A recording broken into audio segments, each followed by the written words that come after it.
and the smoking lamp was lit. If that was you then, get your lungs screened now. Surviving lung cancer starts with a scan. Learn more at screenyourlungs.org. And thank you for your service.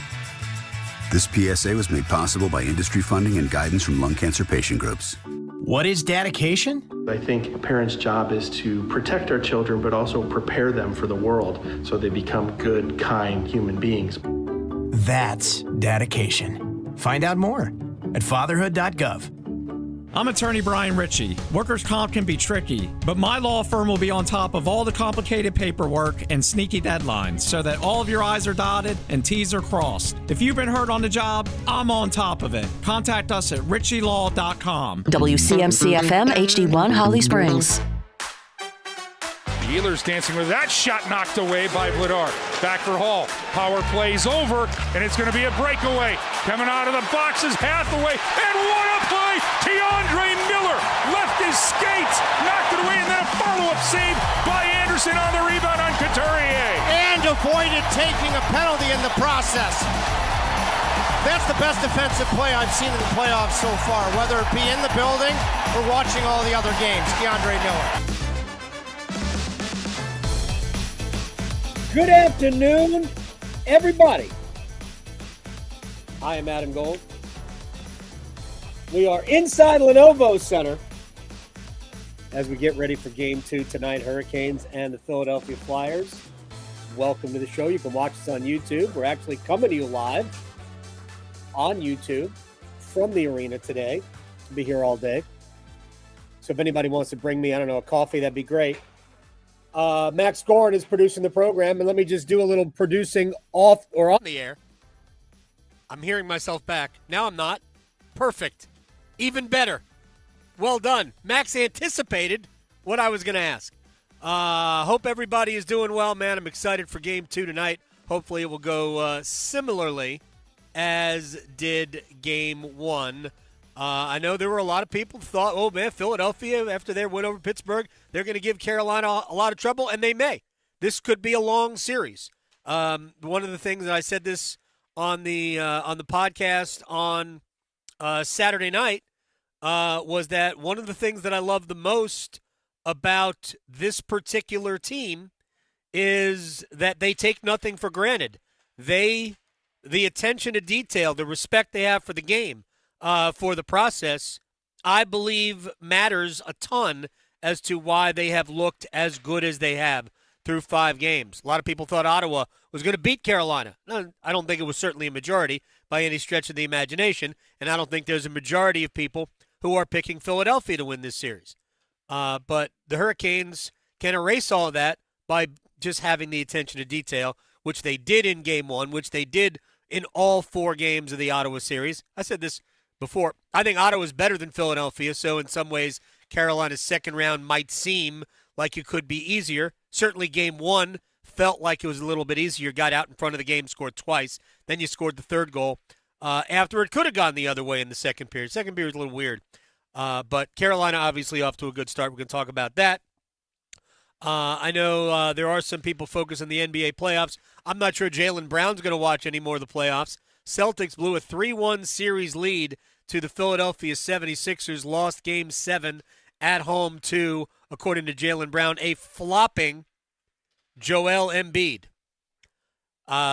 Look, I didn't watch a second of the game. I have seen 0 seconds of NBA playoff basketball. The larger point that Jaylen Brown might be trying to make is that there's flopping in the NBA. Yep. Water also wet. It's flopping in every sport. We hate it. I hate it. I hate the embellishment. We see tons of it. We had a Philadelphia Flyer grab Jordan Martinook's stick, slap himself in the face with it, and then try to lobby for a 4-minute power play. It was spectacular. That kind of stuff we need to eradicate from sports. That kind of gamesmanship we need to eradicate from the game. Derek Jeter pretending he got hit by a pitch when he didn't. We all saw that. I don't know how many years ago that is now because Jeter's long retired. But the pretend nature of stuff that we see in sports. We'd love to get rid of all of it. But complaining about that after your team blows a 3-1 series lead and loses games 5 and 7 on their home court to a team that really isn't that good in Philadelphia, man, Jaylen Brown, that is misplacing the anger. Sorry, brother. All right, let's. I want to get to a couple things. Matt Brown from Extra Points is going to join us in a few minutes. Before I get to some sound from today, Max, I know you're going to be out here later. How are you feeling about Game 2 tonight? Well, I don't know if I'll be out there later, but I still feel good about the game. I mean, I don't know how you couldn't based on what you saw on Saturday night. Like, I think the Ottawa might have been a better team than Philadelphia, and the Canes swept them pretty easily. So, yeah, I mean, I don't know that Ottawa was an easy. I thought all games could have gone the other way, right? I don't think Game 1, there was never a doubt who was going to win Game 1 of this series. I mean, Carolina. 91 seconds in, it's 1-0. 6 minutes later, it's 2. Frankly, Carolina had probably 3 or 4 other glorious opportunities to score. That could have been 4 after 1. It was a complete one-way traffic situation for like the first 30 minutes of the game. But Carolina still needs to stay out of the box a little bit. But I like Carolina's chances. All right, let me get to some stuff from Rod Brindamore, not only after Game 2, after Game 1, but also from today. As we go, I don't know, how do we start the show? We get started? Let's get it started. Yeah. Let's get it started. Max, you'll know this. You and I have done this before. When I am not in the studio, I forget the format. So you might have to help me along here today. It's quite embarrassing. I've only been doing this for how long? All right, let's get to Rod Brindamore on the Stankoven line, again, doing what they do again. Yeah, that was the big question, how we were going to come out, and obviously that answered that question. So, but that line's been great. All 3 of those guys spent every game for not just 5 playoff games. It's been more from Rod Brindamore on Frederick that's Anderson. Been the difference. Well, steady, and not a lot of work there for the first half of the game or whatever, but then a couple big saves to start the third, especially. Then at the end we get a little bit of penalty trouble and pull the goalie. There's a whole bunch of flurries, but he's been solid, and it's, can't understate that or overstate that. That's a big deal. Played their best period in the third period, but it didn't matter at that point, and they didn't have a ton of great chances anyway. I think their best chances all happened at 6-on-4 when Carolina took a penalty late, but it was really was not a. Carolina was in complete control of the game. Freddie was good. Carolina's defense has been amazing, and to watch the choreography, I'll call it that, of Carolina's penalty kill, absolutely incredible. All right, let me get to some more from Rod from today, and there's a lot of people that don't think Carolina can play a certain way, and Rod Brindamore pushes back on that. If it happens, it happens. But I think, like I said, I think this team, it has all year, whatever way the game goes, we've been able to adapt to it and go. And so that's part of it. And I feel pretty confident in like I said, whatever way, shape, or form the game takes, we can adapt. In years past, we've seen people try to get in Carolina's goaltender's kitchen, right? We saw it in Boston versus Carolina when David Pastrnak checks Antti Raanta in the head just because Raanta had won Game 1 and looked like he was going to do that in Game 2 again. Well, Jim Jackson is the Flyers' television broadcaster, although they are not working anymore in the playoffs because no more local TV broadcast. And he has a plan for Philly. Just do whatever you can. He's one of those goalies you want to get off his game any way you can. And if he happens to get hurt, so be it, because he does have an injury history. Talk with Matt. Good. So here's the thing. I will say that I didn't find it as bad as some people do. I understand what Jim Jackson is saying. You know, Jackson said, you got to get into Freddie. You got to move him around a little bit. Yeah, that's part of it. I get it. It's been interpreted, I know, because he was flippant about it, that, if he gets hurt, he gets hurt. Well, I mean, I wouldn't be completely surprised if Philadelphia did that. I thought Philly went dirty quickly in Game 2. We could talk about Nick Seeler's self-high stick all day long. The real dirty hit was Tyson Forster coming up with Andrei Svechnikov, and I forget who he was engaged with. I think it was Porter Martone along the wall right near the Carolina bench. For me, when they're engaged, Forster coming back and slashing Svechnikov on the back of the knee, that is a cheap, dirty, that's a low-life play. That's not hockey. That's not playoff hockey. That's dirty hockey. And if you want to say, well, that's playoffs, no, man, that's different. That's dirty. That's intent to injure. I don't care how light the tap was. That's intent to injure. The fact that, and Forster did go to the penalty box for that. But this is the kind of stuff that Philly went to early. So if they go after Freddie, they just might. All right.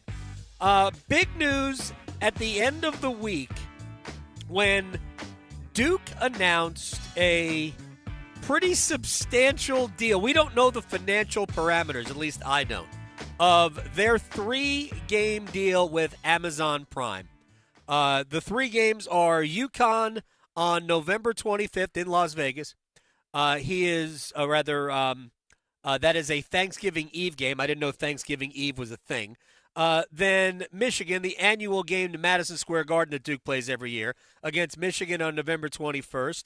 And then the game against Gonzaga, which will be played in Detroit on February 20th. All 3 games will be exclusively shown on Amazon.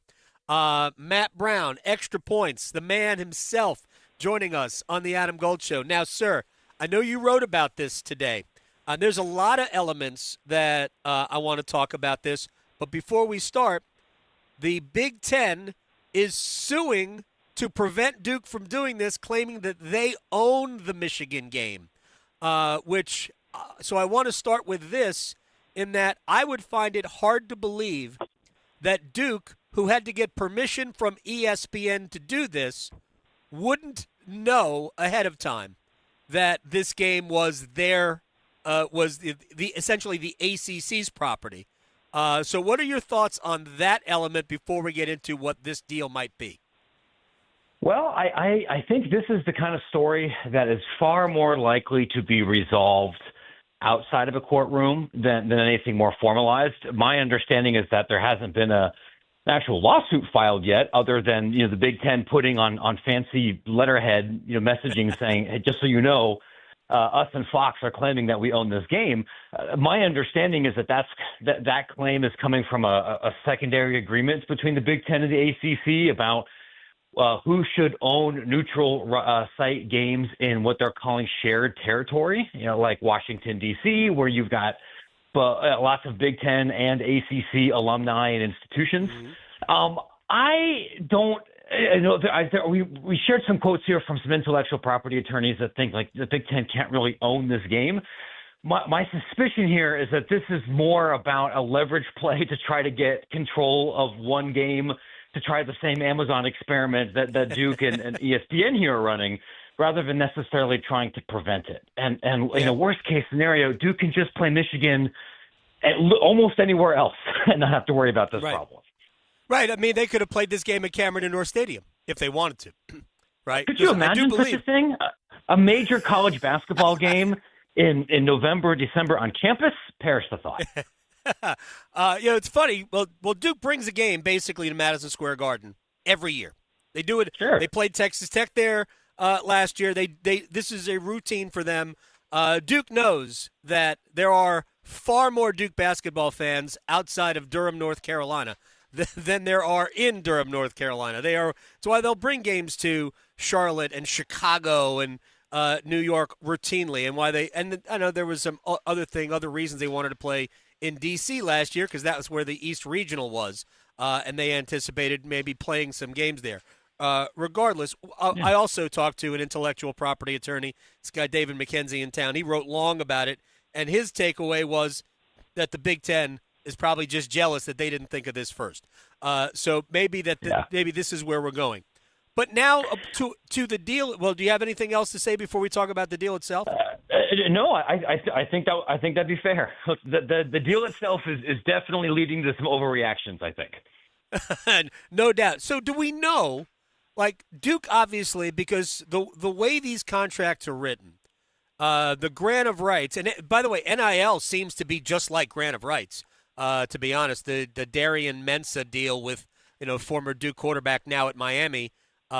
Duke basically bought his NIL rights from him for a certain amount of money. That's the way that contract read when I read it, and I've talked to David about this as well. But when the grant of rights, you grant your media rights to the league, so the league who now controls everything, and they give everything to ESPN. I guess Duke had to get those rights back from ESPN. So ESPN obviously is going to get some money out of this from Amazon. How much do you think this is potentially worth to Duke?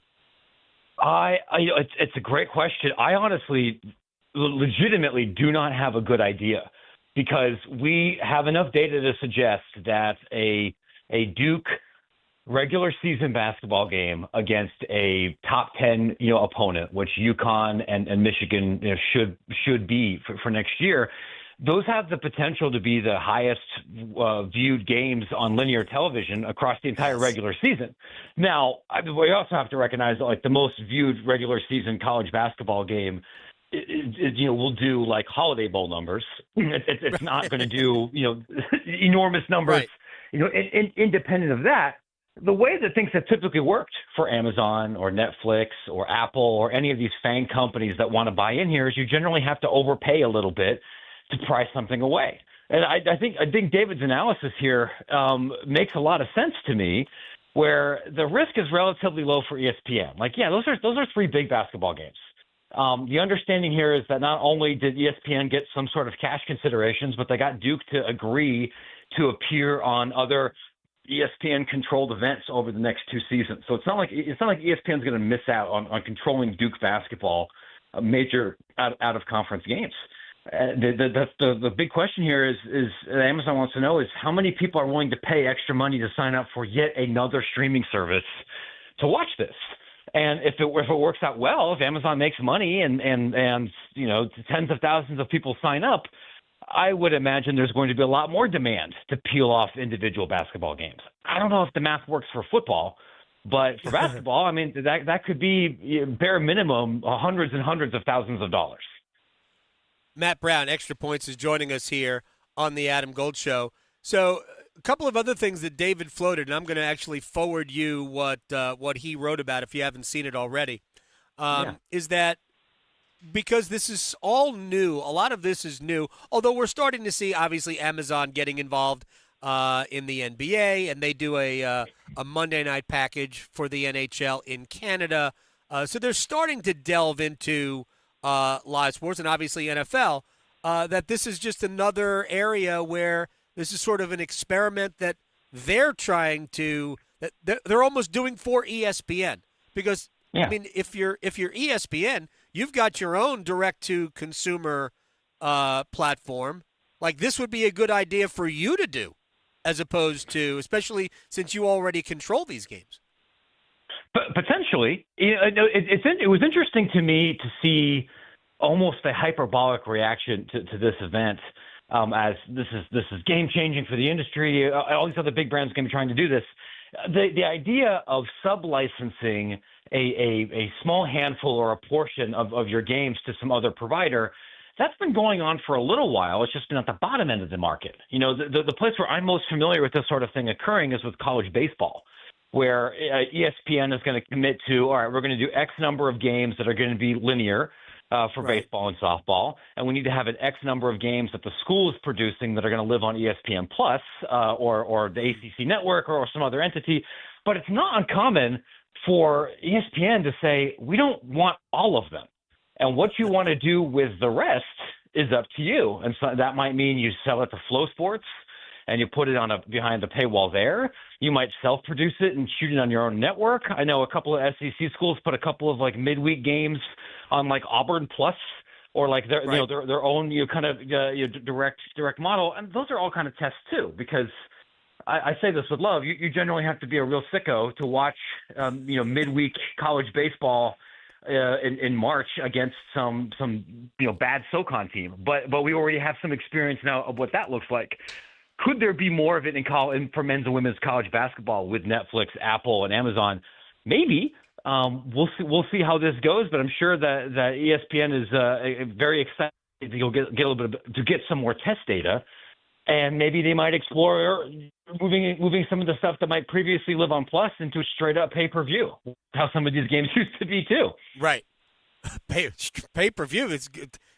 Taking me back to what really killed boxing.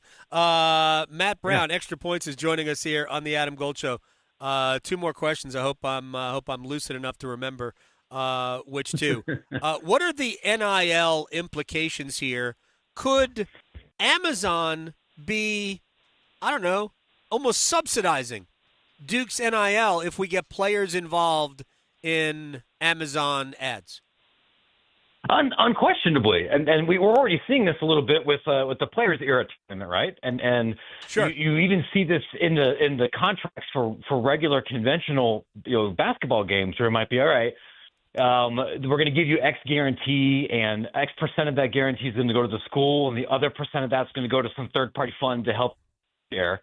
This idea, there's this on paper idea that Amazon could potentially pay Duke or Michigan basketball players or whoever to promote this broadcast, to promote Prime, to do affiliate deals with promoting Amazon one way or the other, and that would be money that goes above the proverbial salary cap, which is critical for every men's basketball team in the country that's trying to spend a lot of money on their payroll, knowing that more than 50% of the $21.4 or whatever $1 million is going to have to go to football.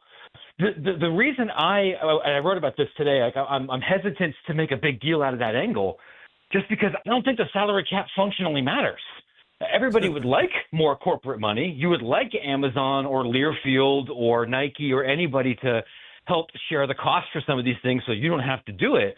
But I will believe that staying under the cap or complying with the cap matters when somebody actually gets punished for it. And right now we might have the whole thing legally collapse before that ever happens. Oh, there's no cap. No, I know. In practice, literally everybody in the Power Four is spending in excess of 21.2. Oh. However, you need to write it down in your internal paperwork to feel like you're complying with the law or the CSC. But in the spirit of the rule, of course, completely nuked. Whether I need to care about that depends on somebody actually getting in trouble and there being a lawsuit. And so far, even that hasn't happened. So yeah, I would not waste the mental energy caring about it. Final thing, Matt Brown, Extra Points, joining us here at Matt Brown EP on Twitter. We do have an NCAA tournament that is going to expand, and I know in the initial offing there's not going to be any new broadcast entity. But could this experiment be leading the NCAA tournament or, CBS and Warner Brothers, who own the television rights, to spinning those extra games into a separate package? Granted, I realize that if it's not on True TV, I won't know what's coming up on Impractical Jokers. But with that, or the Anthony Davis Show. But with that aside, could this be actually the way to make it financially worthwhile to expand the field? I don't think these two things are super related. Could I see a world in 4 or 5 years, maybe beyond, where more of the NCAA basketball tournaments are explicitly behind some extra paywall, whether that's on Peacock or whatever CBS Plus is called these days, or anything else? Yeah, I think all those things are possible here. And ESPN's certainly going to want to evaluate the success of this kind of deal here with Amazon. But there are obligations as with the current NCAA championship contract that ESPN has for everything else that says that you can't just put everything behind Plus. Part of the reason the NCAA took less money for the women's basketball tournament or for some of the other championship events was explicitly so it would be on linear television, knowing that if they put a bunch of their other championship events only on Plus or only on some other subscription paywall events, no one's going to watch them. Now, not that many people are watching some of these things anyway, but it's important to be able to say we're on ESPNU, we're on ESPN News or ESPN2 here for something else.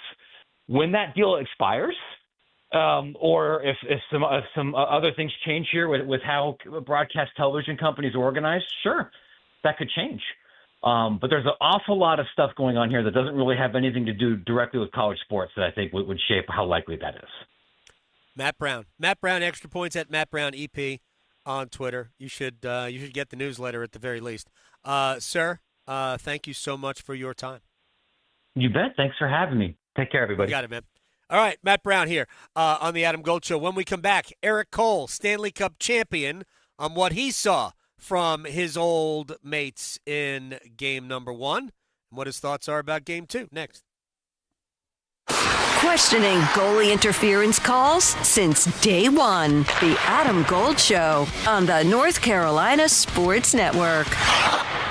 I don't care what you got, just give me that. One goal. Nikishin, Ehlers, shoots his scores on the power play. Verdeen wide open, rebound, and what a save by Anderson. Hoist Lord Stanley's Cup. Sebastian Aho in, short hand back in, scores! Oh, talk to me, shorty! Carolina! The Triangle's official home for the Carolina Hurricanes. 99.9 The Fan, the Triangle's sports leader. It's bow time. There's something special about the first bite of a Bojangles Cajun Filet biscuit. Like an edible alarm clock that slaps you awake with bold Cajun flavor. The moment you sink your teeth into that soft, fluffy, made-from-scratch biscuit, then strike gold with a juicy piece of fried chicken, you'll know. Nothing beats the first bite. Except the second first bite. Get a Cajun Filet biscuit combo today at Bojangles. It's bow time. Bojangles is now hiring crew and management positions. Apply in person at select Triangle area Bojangles during the spring hiring day, Thursday, May 7th from noon until 6 p.m. For participating locations and more information, visit bojanglesrdu.com/hiring day. Bojangles offers flexible schedules and competitive wages. Be part of a winning team. Start a career with Bojangles. It's bow time. Indeed presents hires you can't afford to get wrong, like customer service associate at a dry cleaning shop. Yeah, hi. I'm here to pick up my suit. Ah, yes. Here you go.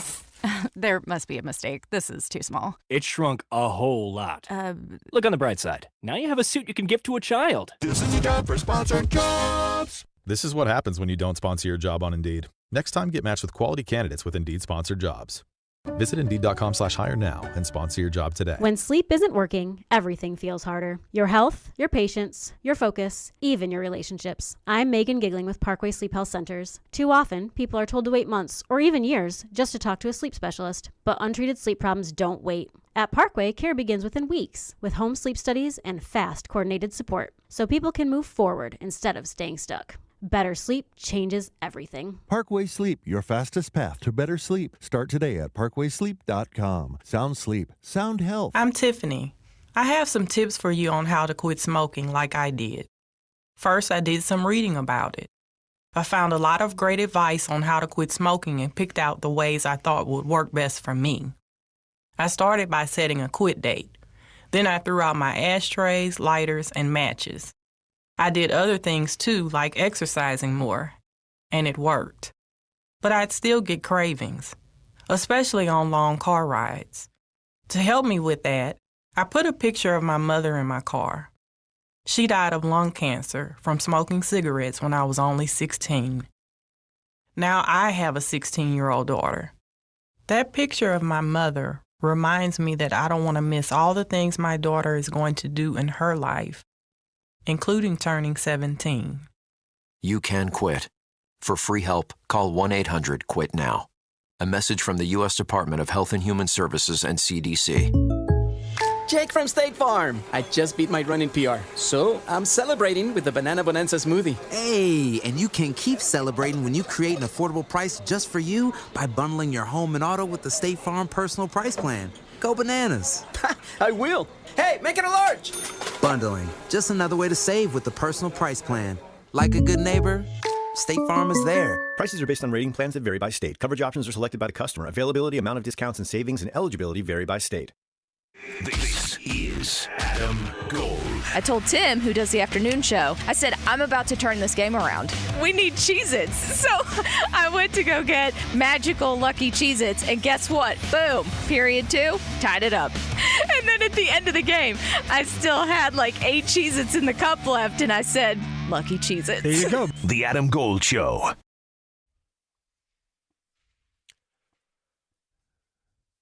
It's the Adam Gold Show. I am Adam Gold. Max Gorin producing the show. I have it on authority. He will be here all week. Victoria is concerting. And we are here at the arena. I am here at Lenovo Center in advance of Game 2 tonight between the Hurricanes and the Philadelphia Flyers. Carolina winning Game 1, 3-0. Second playoff shutout for Freddie Anderson. In 5 starts, he has allowed 5 goals in 5 games. His goals against average is .9. I mean, it is just insane. His save percentage is at .961.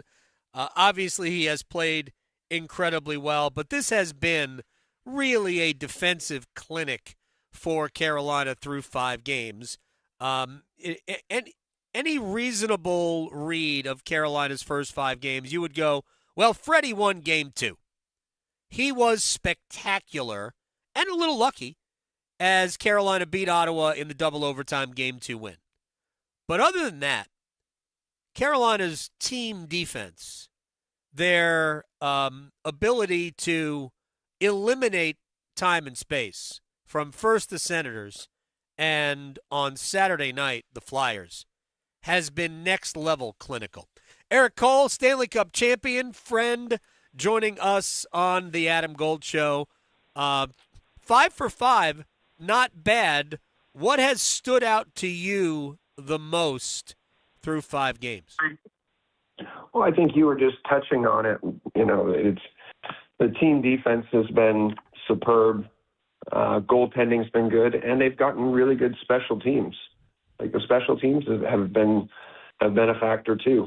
So, I think if they can continue to smother teams and continue to have that same type of energy and back pressure from the forwards night in, night out, they're going to be tough to beat. Yeah, I talked to Jacob Slavin this morning, and he talked to. I asked him about the penalty kill, and he goes, "We walk that fine line between being aggressive and too aggressive." He says you're always that close to giving up like a really good scoring chance. How accurate is that? Yeah, that's pretty fair. that's very a very fair assessment. It really is because a bounce, a turnover, anything can go the other way, or if you get caught sniffing a little bit too much on the offensive side of the puck, there can be lots of opportunities headed back the other direction. So it'll continue to be a factor, both positive and negative all the way through the playoffs. Erik Cole is joining us here on the Adam Gold Show. Let me get to the other side of the puck. I know they've been good all year, and they didn't get rewarded for the most part over like the first 3.5 months. But are Stankoven, Blake, and Hall on a heater? I mean, obviously they're hot, but or are we just looking at like 3 exceptionally good hockey players that seem to have great chemistry with one another? I think that all of the above, right? Like it's 3 really good players. They're showing that like their chemistry within the line is is really like it, and it has been there for quite a while. I think down the stretch they were. I mean, I felt like they were the most effective line on the ice every time that they hopped over the boards. So they definitely played a big role in, the success like late in the season and, here in the early going in the playoffs. But you need, you're going to need scoring from everybody. So, they need to continue to just keep going. And to your point, they're on a bit of a heater. Don't change a thing. Don't get a haircut. Don't do nothing. It's fun. It's weird because I've talked to both Logan and Jackson just about. I mean, I joked with Stankov and I said, "How you dealing with your newfound celebrity?" And he just there's nothing you can say to faze this kid. He's not impressed by any of it. And it's very different from looking at like Blake, who's been around the game because his dad has played. So I think Blake's like a little bit more matter of fact about it. But Stankoven is just not here for any of that stuff. Well, I think that what that tells me is they have confidence in themselves, as who they are as players and what they're capable of. And so that's why, you kind of get to that point. You're like, yeah, like I knew I could do this. Like, right. I just needed the time, space, and opportunity to prove it to all of you and to myself. They've just been remarkable. The way I describe those two guys is that they play the same way differently. They're incredibly good on pucks. They will get the puck back.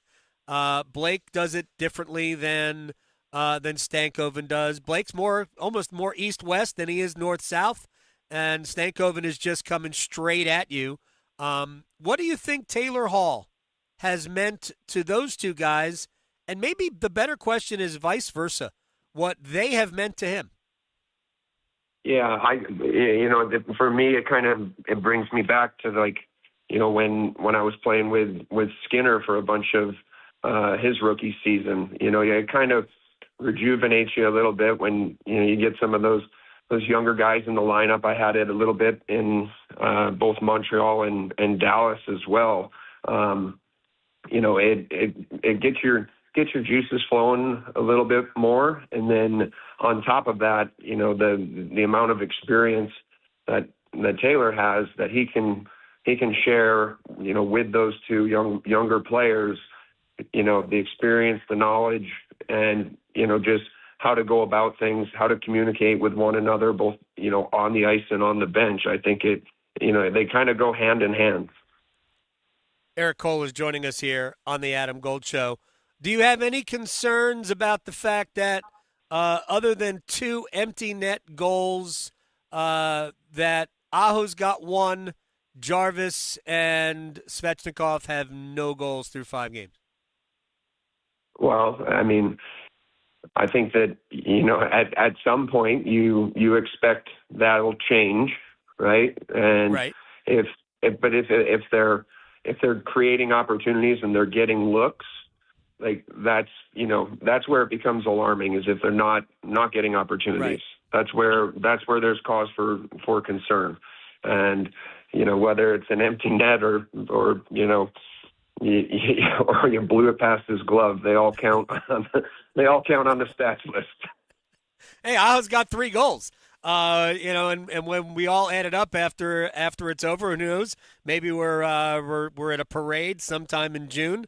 It won't matter that those goals. And I think you're right that at some point that will change. Have you ever seen a player grab another player's stick, smack himself in the face with it, then lobby for a penalty with the referee and get away with it before? It was not the officiating's finest moment of these playoffs.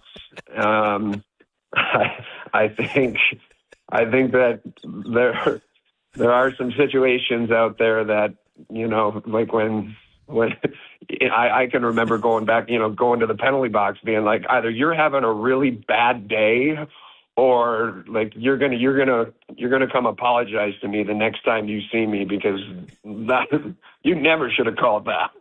So at the end of the day, you hope that it all evens out, on the ledger, and that, something like that never ends up costing you a game. Right. I mean, it could have. I mean, Philadelphia doesn't have a good power play, but and that didn't. Matter of fact, on Philly's first 3 power plays, Carolina outshot them 3-0. So, but yes, literally, Sealer grabbed the stick, took the flat blade. He didn't want to hurt himself, apparently, and then smacked himself in the face and then threw his head back. It was just remarkable. We talk about that all day long, but I'm curious on the Tyson Forster slash to the back of Andrei Svechnikov's knee. I don't know how hard it was or not. They were minimizing that on the national broadcast when I watched it back yesterday. What are your thoughts on that type of a play? Well, I mean, it's their job to minimize, occurrences like that. It's part of the new protocol that, the sport over the, previous decades was a little bit too barbaric. So, right. So that's kind of how those situations are always going to be handled. Speaking from experience, those types of slashes linger. And, I mean, anytime you're getting a stick in and around a guy's knee, back of the legs, like there's not a lot there on the sides of your knee and the back of your knee. There's not too much there where, some damage can definitely be done. I think I probably still have, little calcium deposits from some of the whacks that I used to take in front of the net. Right. So, I think, it's one of those situations though that like Svech's got to be just like a little bit mindful of when that guy's coming back into him, and you kind of give him a little turn into him a little bit. So you take him on the, you get into the side of him, or you get into him with your shoulder a little bit, and then you can spin back and take back your space and your net front presence and stuff. So but it's one of those things where, especially when you're not expecting it, it tends to sting a little more. Yeah, when you're engaged with another player, sort of like when Ridley Gregg came and sucker punched Sean Walker when he was in uppercuts. Yeah, you don't see that one too often either. How was that? Yeah. I still can't believe that was not called. We haven't heard anything. I'm not sure the NHL will take care of it down the road. Charlie McAvoy is going to have a hearing. Their season is over. I keep hearing this, and I'll let you go after this. Erik Cohn is joining us here on the Adam Gold Show. Guys, I heard this today on ESPN Radio. The Hurricanes, we know how they're going to play. They make no adjustments. They play the same way all the time. They play differently this year than they have in the past. I feel like their game is more, especially their offensive game, is far more varied than it used to be. Am I imagining that? How different do you think this team is from past iterations? Well, I think it's certainly one of the most dynamic teams that we've ever had, right? Like the versatility up and down through the lineup, where guys can play in lots of different situations, right? And they can play multiple positions, and when you have that, and like the way that the cycle game has been clicking, and the way that it reminds me of like back in 2006, where we had set rules where we anticipated one another's movements and where we were going with the puck, and it made us look, it made a fast team look even faster, right? So I think that there's so many ways that the Canes can beat you, and it's nice that it's being spread around. And at the same time, when they're playing a very suffocating 5-man unit on the ice, it's going to make it that much more difficult and harder on teams to like, just, you create a lot of frustration on the other team's bench. Oh, no doubt about it. Philly went dirty early. They got to that stuff in the second period. I thought that would take at least into the third before we got that. But they went full goonery early on. Erik Cole, hope to see you at the arena at some point. We have hopefully another month and a half of hockey left. Hope to see you soon. Thank you very much for the time. Anytime, brother. I will actually be there tonight. Oh, look at that. All right. Yeah. Well, I'm here all day, so I'll check you out. Thank you. Sounds good, buddy. Erik Cole here on the Adam Gold Show. He's going to be here tonight. I hope you are. By the way, I think the parking lots open at 4 o'clock. Is it? I want to make sure I got this right, Max. Do we know? I think it's 4 o'clock where the parking lots open. Yeah, parking lots open. It's usually at 3 hours before game time, so that makes sense. Yeah, I don't follow those rules. I got here at 9. Parking lots open at 4. South Plaza party starts at 4:30. The doors open at 5:30, and the booing of the Philadelphia Flyers will begin at 6:30. I am Adam Gold. This is the Adam Gold Show. We're at Lenovo Center in advance of Game 2 between the Hurricanes and the Philadelphia Flyers, and we will do one-timers. Your opportunity to ask questions. You can go to the YouTube chat. Go to YouTube, search Adam Gold Show or 99.9 The Fan. Put your questions right in there. One-timers is next. Because your fantasy football team needs all the help it can get, the Adam Gold Show on the North Carolina Sports Network. Your child's doctor shares your goals. A healthy future for your child. Doctors recommend vaccines throughout childhood because they protect what matters most. Your child's future from preventable disease and serious illness. Discuss any questions you have and check that your child is up to date and talk about any concerns. You're right to have questions. Get real answers. Start a conversation with your doctor today. Visit vaccinesforkids.nc.gov. Paid for by NCDHHS. Hey, it's Adam Gold from my friends at FanDuel, America's #1 sportsbook. Do we have a deal for new customers right now? Bet $5, win that bet, get $150 in bonus bets. That's right. Pick something you can win and then take FanDuel's money and then win even more. Turn 5 into $150 just for getting started. FanDuel makes it easy to get closer to the action, player props on your favorite stars, all the tools you need to back them up. All you got to do, go to FanDuel.com/local to get started. FanDuel, for the NBA, especially in the playoffs. FanDuel, play your game. 21 and over and present in North Carolina. First online real money wager only. $5 first deposit required. Bonuses issued as non-withdrawable bonus bets, which expire 7 days after receipt. Restrictions apply. See terms at sportsbook.fanduel.com. Gambling problem? Call 877-718-5543 or visit morethanagame.nc.gov. You don't build a tradition overnight. You earn it. The Coca-Cola 600's underway. This is a crown jewel race. It's a 600-mile salute to those who have made the ultimate sacrifice. It's do what we love because of the sacrifices that were made by our military heroes. If you win this one, you'll carry it with you forever. It's NASCAR's toughest test of man and machine. It's the Coca-Cola 600 at Charlotte Motor Speedway on Memorial Day weekend. You know the only feeling sweeter than opening a college acceptance letter? Knowing that you'll be able to pay for tuition however far you go. The first step? Completing the free application for federal student aid, or the FAFSA for short. Find out how much money for college you qualify for. Grants, scholarships, and other opportunities are waiting.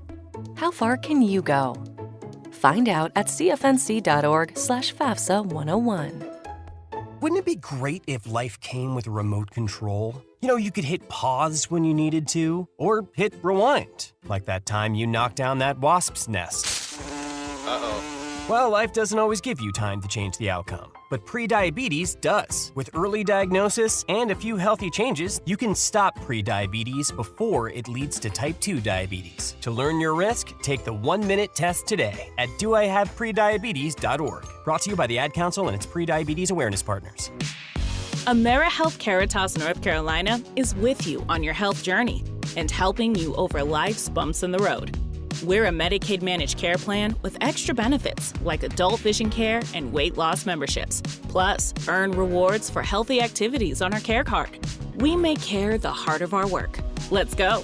Visit AmeriHealth Caritas North Carolina at AmeriHealthCaritasNC.com or call 1-855-375-8811. If you want the nation's best auto insurer, look no further than North Carolina Farm Bureau Insurance. Rated #1 in Crash Network's Insurer Report Card 7 years in a row, we're the only insurer in the nation to receive an A+ rating from auto body shops. Our philosophy is simple: be fair, be quick, be the best. North Carolina Farm Bureau Insurance. Helping you is what we do best. This is Adam Gold. He doesn't have many years to choose from. No, and part of that was COVID. Nobody's picking COVID. COVID was a great year. Yeah. Look, if you invested in Zoom, oh, that was a good year. You had a good year during COVID. Yep. The Adam Gold Show.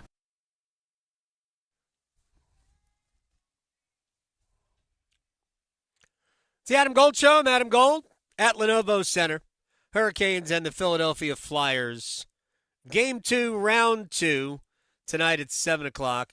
Times are all over the place this series. We only know times for the first 4 games. Obviously, Game 1 is already over. That was an 8 o'clock start. Tonight's 7 o'clock start. Saturday is a 6 o'clock start, right? Or Thursday is an 8 o'clock start. Then Saturday will be a 6. Thursday 8, Saturday 6. Thursday it'll be the only game in town. Saturday you're going to share the day. Look, I'm not in any way, shape, or form saying that this series is over. I have heard a lot of people. I saw Mark Lazarus, who covers this sport for The Athletic on Twitter, on after the first 10 minutes of the game, tweet out Canes in 1. Philadelphia made the playoffs because they played great down the stretch. Said this before about the Flyers. They remind me a little bit of the Hurricanes in that they are a deep team and they will roll 4 lines, and they are pretty solid on the back end, and they're obviously getting very good goaltending. But the difference for me between the two teams is that Carolina's just better in every area. Carolina's best players are better than Philly's best players. Carolina's support scoring, if you will, is better than Philly's support scoring. Carolina's blue line is better than Philly's blue line. And I wouldn't trade the way Anderson is playing for Dan Vladar at this point. As long as Carolina doesn't find themselves in the penalty box 7 times tonight, then I think Carolina, and they manage the puck as well as they've managed it through 5 games in the playoffs. I mean, I think Carolina will win the game tonight. I think the betting odds to win the series, I mean, Carolina is a disgusting favorite after winning just game number 1. I mean, everything could change if they don't play well tonight, but I think Carolina will play well tonight. All right, it's time for one-timers, Max. All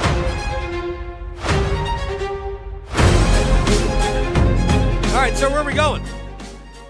We'll go Stanley Cup playoffs here. The other series in the Eastern Conference was determined yesterday. It is going to be the Buffalo Sabres and the Montreal Canadiens. And it's actually, I was curious as well, but someone else asked in the YouTube chat, what's your prediction or opinion on the Buffalo-Montreal series? I'm thinking it's going to go the distance. Yeah, I think that's a long series, too. I like Buffalo. My picks before the playoffs started were Montreal to beat Tampa, Buffalo to beat Boston, Buffalo to beat Montreal. So I have a Carolina-Buffalo Eastern Conference final. I think Buffalo is really good. And I don't think, I mean, obviously, Alex Lyon played really well in the back end of that series and helped them get out of it. But Montreal, the way Jakub Dobiš is playing, holy mackerel was he good against the Tampa Bay Lightning. And they haven't gotten their top line going. I mean, they have not gotten much out of, other than the opener, where Slafkovsky had a hat trick. They have not done much. They have not seen much, but I like Buffalo to win that series. Yeah, I think Buffalo wins too, probably in 6 or 7 games. Yep. This is another one from the YouTube chat. Won't ever complain about secondary scoring, but is it vital that Aho starts making his presence felt? I think they have. I actually think they have played well, but they have played well on the defensive side of the puck. I mean, I think there were several examples of, especially like Aho as part of the penalty kill, or in back-checking situations. They create Svechnikov's defensive play helped create the second Logan Stankoven goal that put the game away, that made it 3-0. It was his pressure as Philly was trying to come up the ice out of the defensive zone that caused the turnover, and then Jarvis fed Stankoven. So those guys are playing well. I talked to Seth about it before Saturday's game. He goes, as long as they're making winning plays, I'm pretty happy about it. All right, one more here as we get towards the top of the hour. Where do you think Logan Stankoven's current playoff run ranks among the best Hurricanes playoff performances? Wow. Man, it's early, but there aren't a lot. I don't think the Hurricanes have too many players that have had more than 6 goals in a playoff series or in a playoff season. So it's up there with Stahl and Brindamore so far. But let's hope it continues. Because, support scoring, they need Aho, Svechnikov, and Jarvis to help out. They definitely need that. But, my gosh, Logan Stankoven, Jackson Blake, Taylor Hall have been everything so far. They've outscored the rest of the Hurricanes. Asheville to Wilmington, Boone to Durham, The Adam Gold Show on the North Carolina Sports Network. Adam Gold here from my friends at FanDuel, America's #1 sports book. Guess what? NBA playoffs in full effect, and right now, new customers bet $5, get $150 in bonus bets if your first bet wins. That's right. We are giving you $150. All you got to do is be right once for $5. Turn $5 into $150 of FanDuel's money. Makes everything easier. It's always so much more fun to bet with somebody else's money, don't you know? Everything you need, all in the app, FanDuel.com/local. Get started. FanDuel.com/local. FanDuel, official partner of the NBA. Play your game. 21 and over and present in North Carolina. First online real money wager only. $5 first deposit required. Bonuses issued as non-withdrawable bonus bets, which expire 7 days after receipt. Restrictions apply. See terms at sportsbook.fanduel.com. Gambling problem? Call 877-718-5543 or visit morethanagame.nc.gov. It's Hockey Night in Carolina Playoff Edition. It's Game 2 with Philadelphia. Carolina gets the first goal of the second round of the postseason. Storm Watch with Adam Gold at 6. Puck Drop at 7. Blake sent out front. He scores! Oh, Carolina! Jackson Blake with the answer. This line is scorching. On your official audio home of Hurricanes hockey, 99.9 The Fan. Here I am.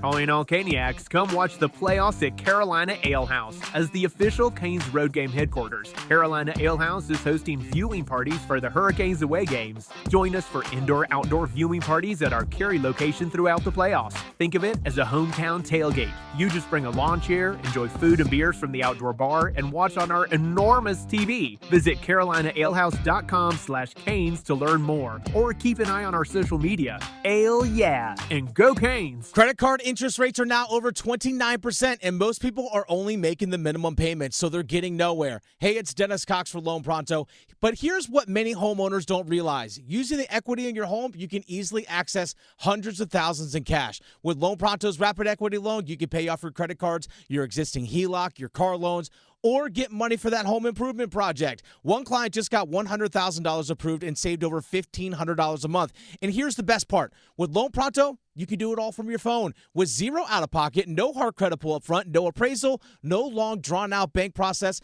and no touching your first mortgage. Rates are at near 3-year lows. Act now. Go to loanpronto.com. See how much you can get in about 60 seconds. Loan Pronto, 28 5-star Google reviews. Call 919-381-1760 or visit loanpronto.com.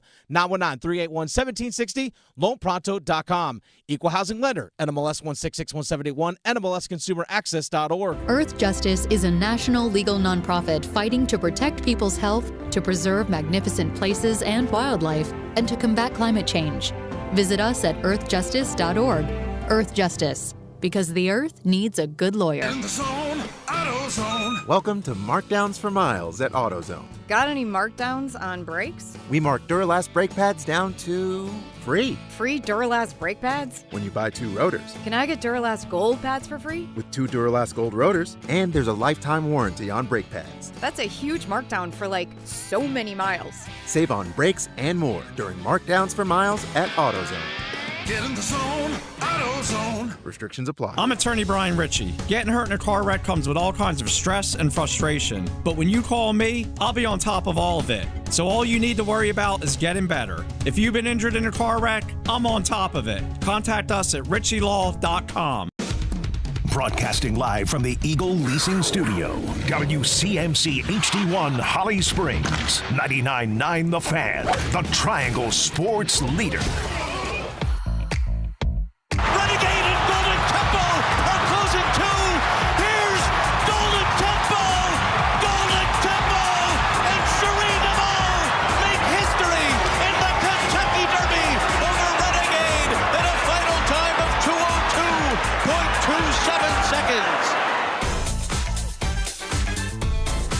Kentucky Derby, which I think they just ran a few minutes ago. The post time keeps getting later and later. The hockey game on Saturday night started at 8:15, and if we had started at a normal time, nobody would have been able to watch both the hockey game and the Derby, because I think the Derby post time ended up being like 7 o'clock or a little bit after 7. It's crazy. I remember a day, when I was younger. Which, I mean, that's kind of silly. But, the Derby was 5 o'clock, 4 o'clock. Now it's later and later and later. It's all the hats. I feel like I remember it being in the afternoon, and it was at 7:10. Yeah. I was already into the pregame show. We started at 7 o'clock on Saturday night, and I couldn't pay attention to it. I did watch the race much later on, and a historic comeback. I mean, to be dead last in the field, I think entering the final turn, that is unbelievable.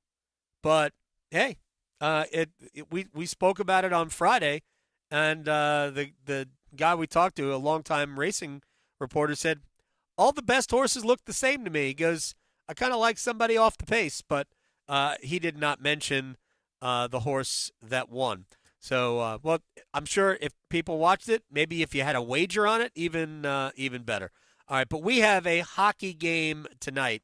And if you are somebody who remembers how Game 1 played out, you might think that what we're going to play for you in a couple of minutes is a joke.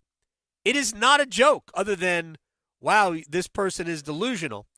I want to do a couple of other things before we get it, but before we're done with this segment, and John Forslund is going to join us, by the way, in a little less than 15 minutes. A Philly fan, left the Hurricanes a voicemail on Saturday night.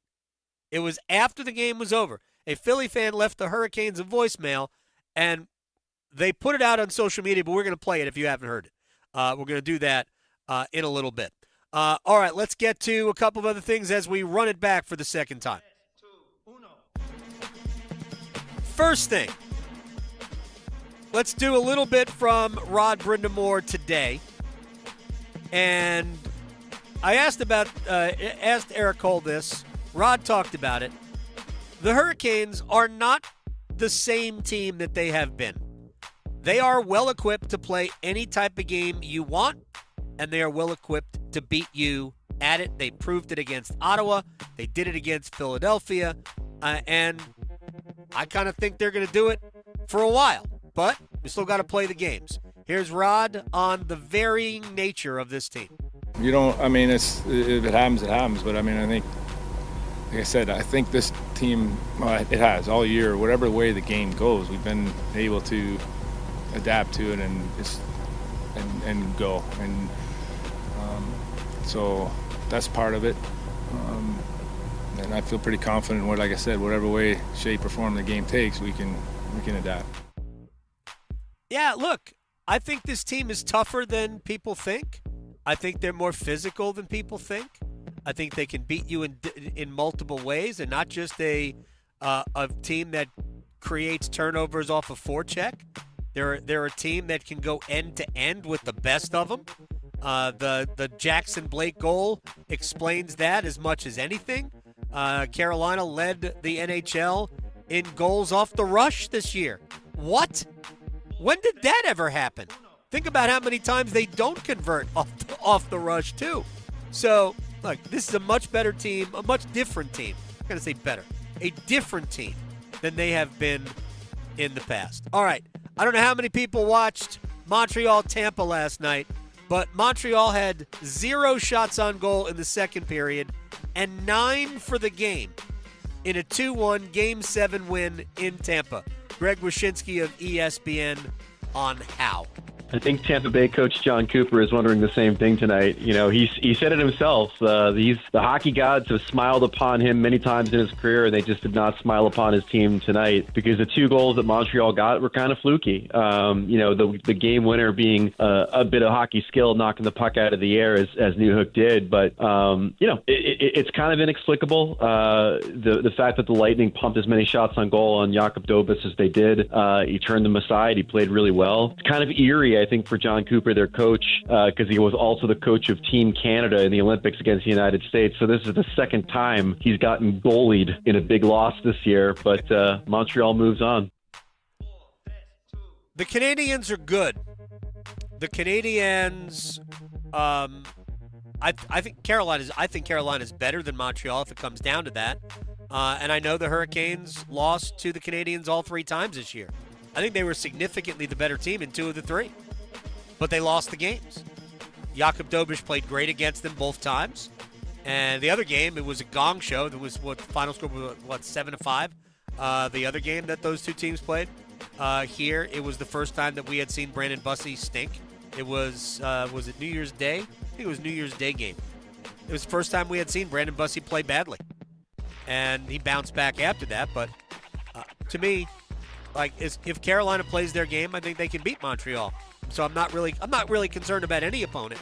I'm concerned more with how Carolina plays. All right, now after the game on Saturday night, a Philadelphia Flyers fan was mad, and he found somebody's phone number, a Hurricanes air quotes VP, and he left a voicemail message. The Hurricanes posted this on Twitter. They altered the voice, and they obviously have beeped out some vital information so this person does not get doxxed. But this is an actual voicemail left with a Hurricanes front office member. I'm a Flyers fan. Just finished watching the game because I couldn't stomach the last couple minutes. Played hockey for 14 years. For the record, haven't had anything to drink this evening, and I've never made a call like this, but I would love to know what you guys paid those refs tonight. I think that was a shameful display. I think it was an embarrassment to the game, and I think you should be ashamed of yourselves and what you did. That was an incredible lopsided game. If anyone would like to reach me for any reason, that's fine. My number is area code.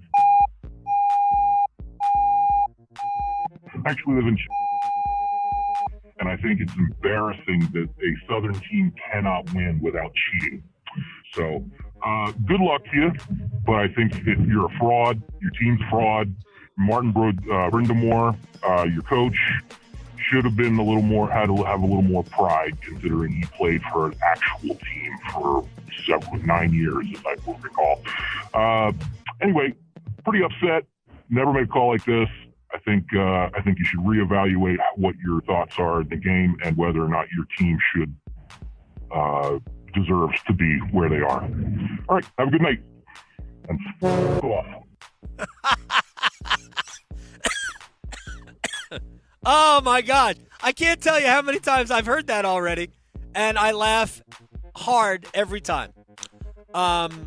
Max, what was your first reaction when you heard that? I just can't believe there are real people like that in the world. Right. So, but you believed it to be true when you first heard it. As far as I can tell, it's real. So. All right. No, it is 100% real, and I can tell you this unequivocally: there is another voicemail from the same person that was left after that, apologizing for the expletive deleted at the end. But he did go even deeper into the we don't know hockey here in the South. Beautiful. Absolutely beautiful. I will allow the Hurricanes, if they choose, to release the second voicemail. But there is another one because I've heard it, and it is spectacular. It's arguably better than this one. But he did realize that he called Rod Brindamore Martin Brindamore, but I think he called him Rob in the second voicemail, which makes it even better for me. Anyway, think about the hubris of blaming the Hurricanes for the officiating when the Flyers, when Nick Seeler grabbed Jordan Martinook's stick and slapped himself in the face with it and then looked for a call and got it, and the way Tyson Forster treated the back of Andrei Svechnikov's leg when he was engaged with Porter Martone. And the fact that the penalty minutes were even, 34 Yeah, apiece. it was 4-4. And two guys got misconducts and got ejected for each team at the end. I mean, it is just absolutely amazing. Look, fans are fans, man. That was spectacular. And the fact that I did not believe it to be true. I'm like, oh, come on, there's no way that's real. And yeah, it's real because they let me listen to the second voicemail. So just great. Anyway, that and the second I don't want to give away the second voicemail other than the fact that I've heard it. I hope the Hurricanes will produce it the way they produced this one and send it out because it's glorious. Anyway, do we know if the guy sent the second one after they posted the first one, or was it immediate follow-up? Immediate follow-up. He felt bad that he cursed at the end of it. So, but then had more things to say about why we don't know hockey in the South. It's fantastic. It is absolutely great. All right, John Forslund's going to join us on the other side. I know he is the best voice in hockey, but he's also a play-by-play man who understands the industry, and the industry lost John Sterling today. Longtime voice of the Yankees, one-time voice of the Braves as well. But we'll talk to John Forslund about play-by-play guys, some of his influences, and a little bit of the NHL playoffs. Why don't you? We'll do that with John Forslund next. Delivering more hits than the Canes forecheck. He scores! The Adam Gold Show on the North Carolina Sports Network. Need more Stanley Cup Shatter Canes fans? Listen afternoons with Adam Gold in the Drive for our Cup Check-In, served up by Carolina Ale House. We talk with hockey's best, past and present, bringing you the latest insight on the chase for Lord Stanley's Cup. It's the Cup Check-In on 99.9 The Fan, served up by Carolina Ale House. Come to Carolina Ale House for the official Carolina Hurricanes viewing parties throughout the playoffs. Visit CarolinaAlehouse.com/Canes to see the schedule. So we're back at Monday, but that doesn't mean the fun has to end with the weekend. I'm Victoria Vodnecker here from 99.9 The Fan for Law Tigers, and Mondays might be the perfect day to break the bike out after starting a new week. Riding isn't only just a fun hobby, it's a great stress reliever. Now, with that, it can also be dangerous, especially when you take into account unexpected bad weather or all the distracted drivers on the road nowadays. And if you are ever in an accident on your motorcycle that wasn't your fault, remember to call my friends at Law Tigers first before calling your insurance company. At Law Tigers, they're just like us. They're riders too. They know the value of your bike, your gear, the investment that you've made, and what it's like to go through an accident. The insurance company just wants to pay you the least amount possible. So at Law Tigers, case evaluations are always free, and you're not going to pay a dime until your case is settled. Call 1-800-LAW-TIGERS, North Carolina's motorcycle lawyers. Law Tigers is a network of independent law firms who are members of the American Association of Motorcycle Injury Lawyers. Law Tigers is not a law firm. It's not Monday, Wednesday, Thursday, Friday, Saturday, Sunday. It's Tuesday. The very first Tuesday. New scratch-off tickets are available on the first Tuesday of every month. Announcer said first Tuesday. Brand new scratch-offs, brand new fun. Now from the North Carolina Education Lottery. Every first Tuesday. Must be 18 to play. Problem Gambling Helpline, 877-718-5543. This is the sound of Jack, buzz cutting his way to a small fortune. To Jack, every time he cuts his own hair, that's $50 right in his pocket. If Jack sees DIY buzz cuts as a saving strategy, Wells Fargo is right behind him. And with their mobile app, tracking his savings is easy. Oh, ouch. However you make money work, we can work with that. Mobile carriers' message and data rates may apply. Wells Fargo Bank, N.A., member FDIC. The NBA playoffs are right around the corner, and now you can trade every game on Kalshi. You can also trade on who wins each series, the conference finals, and the championship. On Kalshi, you're trading against other people in a live market. No house, no odds makers. And as odds move, you can buy in or out anytime throughout the postseason. For a limited time, download the Kalshi app and use code SHOT to get $10 when you trade $10. Kalshi. Kalshi. Trade on anything. Join us at Camping World's Red, White, and New Trade event, our biggest trade event of the year, May 14th through the 17th. Trade in your RV and get the highest value guaranteed. Then upgrade for less with new RVs starting as low as $94 a month. Plus, take 25% off select maintenance services. Save up to 40% on camp-ready must-haves. And enter to win a new RV. Don't miss the Red, White, and New Trade event at your local Camping World, May 14th through the 17th. We'll see you there.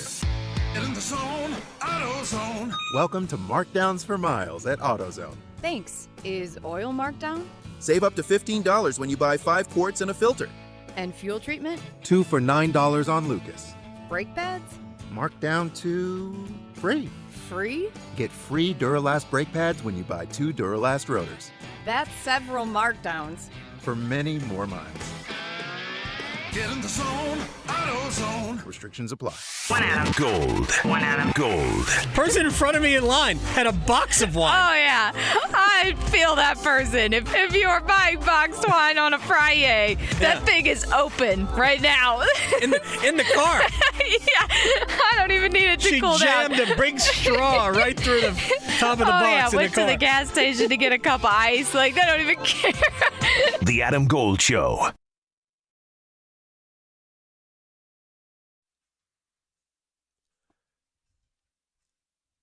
It's the Adam Gold Show. I am Adam Gold.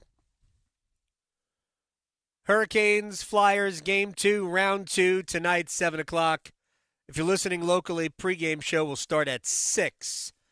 And it is an ESPN event. But, of course, right here on the radio, we'll have the call with Mike and Tripp. And if Carolina goes far, I have it on fair authority that we may see an appearance or several from the one and only John Forslund. TNT, Seattle Kraken voice, and for, many years. We'll just go many years because that's probably that's where my memory takes me. The voice of this franchise, John Forslund, joins us on the Adam Gold Show. First of all, congratulations on your daughter's college graduation coming up this weekend. So I know you're back in town for that. I'm sure you are incredibly proud. The payments aren't going to stop, though. No, they never do, no matter what happens. So I have a 30-year-old, a 28-year-old, and now Kara, who graduates from University of North Carolina on Friday and Saturday. So she's on the payroll, too, and she's only 22, so she's got more time. That's why you have to work all the time, John Forslund. I'm working, God willing, till I'm 97, Adam. Stormy's number. That is Stormy's number. All right. That's why I brought that up. Exactly. I reached out today. I mean, obviously, we're talking hockey all day anyway, but the passing of John Sterling, longtime Yankees voice. The funny thing is, when I was a kid growing up, he was not the Yankees voice. The first I ever heard of John Sterling, he was part of the crew doing Atlanta Braves games. He actually has the play-by-play call of one of the most remarkable plays I ever watched, and I saw it live when Rick Camp hit a home run in like the 18th inning of a game on July 4th to extend the game. It tied the game. Rick Camp had never had a hit in the big leagues before he hit a home run off of Tom Gorman of the Mets. I was watching the game, but I didn't realize that John Sterling had done Braves. I was watching the Mets broadcast, but I've listened to that. And Sterling became a legendary Yankees voice. And I'm just curious, your thoughts on Sterling, the broadcaster. And you and I have had many conversations about, legendary broadcasters. So your thoughts on John Sterling? It's an interesting career because he actually called the New York Islanders on radio back in the day, and that's during the 70s, and that's at the beginning of their dynasty run. And he kicked around, as a guy that was looking for the next opportunity. And those of us that are old enough to remember the Superstation, TBS, and the ability of cable television to bring us baseball on a daily basis, whether it be the Cubs or the Braves on Superstations, we kind of locked in on that. So I do remember him as the voice of the Atlanta Braves for a brief stretch. Did some NBA basketball for Turner. And then this is in the 80s, and then got to his legacy. So it's amazing that later in his career, but not too late for him, he was able to establish himself back at home as a legacy voice of the New York Yankees in a tremendous style, one-of-a-kind style, just brought the game to life, as you have to do on the radio. You have to paint a picture. You have to be the eyes of those listening so that they can actually see the game. And baseball's perfect for that. Hockey's much tougher when it comes to radio, but baseball, along with football, probably perfect for it. You can see it. You can feel it. These great radio broadcasters over time have etched out history, along radio airwaves. So he's one of those guys, and he went a long time. He went as long as he could. It's unfortunate, a lot like Vince Scully. As soon as he retired, his health wasn't great. Because he went that long. But it's a great career, and I think he called every single game in Derek Jeter's career, which is amazing. Yeah. Yeah, there's a lot of games because they're in the playoffs basically every season. John Forslund is joining. Yeah. For me when I was a kid growing up, and I mean I was blessed as a Knicks fan, and I wasn't a Rangers fan, but I knew Marv Albert did Rangers games. But as a Knicks fan, I had Marv Albert. As a Jets fan, as a kid growing up, I had Marty Glickman, who's one of the absolute greatest to ever do it. And as a Mets fan, I had the likes of Bob Murphy and Lindsey Nelson as a kid. For you, who were those voices as you were growing up? It's funny. I grew up in Western Massachusetts, as you know, and we were able to get all those guys you just mentioned. Yep. We were able to consume that. So whether it be on the radio, which I was addicted to with a little transistor, listening to whatever station you could pick up, or whether it be the games that were, Lindsey Nelson's Mets games were beamed into our area, as were Phil Rizzuto and Frank Messer and Bill White with the Yankees. That was all beamed into our area. But of course, growing up where I did, growing up on Fenway Drive in Springfield, Massachusetts, I was and still am a diehard Red Sox fan. So Ned Martin and Ken Coleman and Kurt Gowdy before that, carried me through. Dick Stockton was a regional voice of the Red Sox in the 70s before his national prominence. So, you get that. And then with hockey, it was a guy named Fred Cusick who did the Boston Bruins for over 40 years on TV 38. I think some of my style in terms of hockey might come from him a little bit. But I love Dan Kelly with hockey. I love Bob Cole with hockey. And, of course, later as I became a quasi-professional in the minor leagues, because that's all you are, it was Mike Emmerich, right, who I later became friends with, and he mentored me, and a lot of great history with Doc. So, yeah, those, and as far as an all-timer, for me, was Pat Summerall. I love Pat Summerall because I thought he had the ability to punctuate moments with not a lot of words. And I think that's a real talent and something that broadcasters need to get back to. It's interesting. John Forslund is joining us here. It's interesting you bring up Pat Summerall because he was not trained as a broadcaster, right? He was an athlete. He was a player. Right. He was a punter, really, for the Giants back in the 50s, who probably got where he was because he played as opposed to being this great broadcaster. But he developed a style, much like Frank Gifford developed a style, and he was capable of doing that. And obviously TV helps. It's, Pat Summerall wasn't describing, a high arcing spiral like I can still remember Marty Glickman saying it. But, so on TV helps. How has that helped or hurt maybe the broadcaster? It can help, but it's also an art form. To do really good television, you need to be able to do a lot of the things that you bring with you from, say, a radio broadcast, but also make it work on television because the fans, they're starving for that. And you have to find the middle of the road. You have to be able to, and then it gets to the other stuff, which are pre-produced vignettes and roll-ins and things that producers want to make it more of an art form. So that's a totally different level. But just you're asking about the cadence and the broadcast. Yep. You really have to hit, and I think Summerall did that.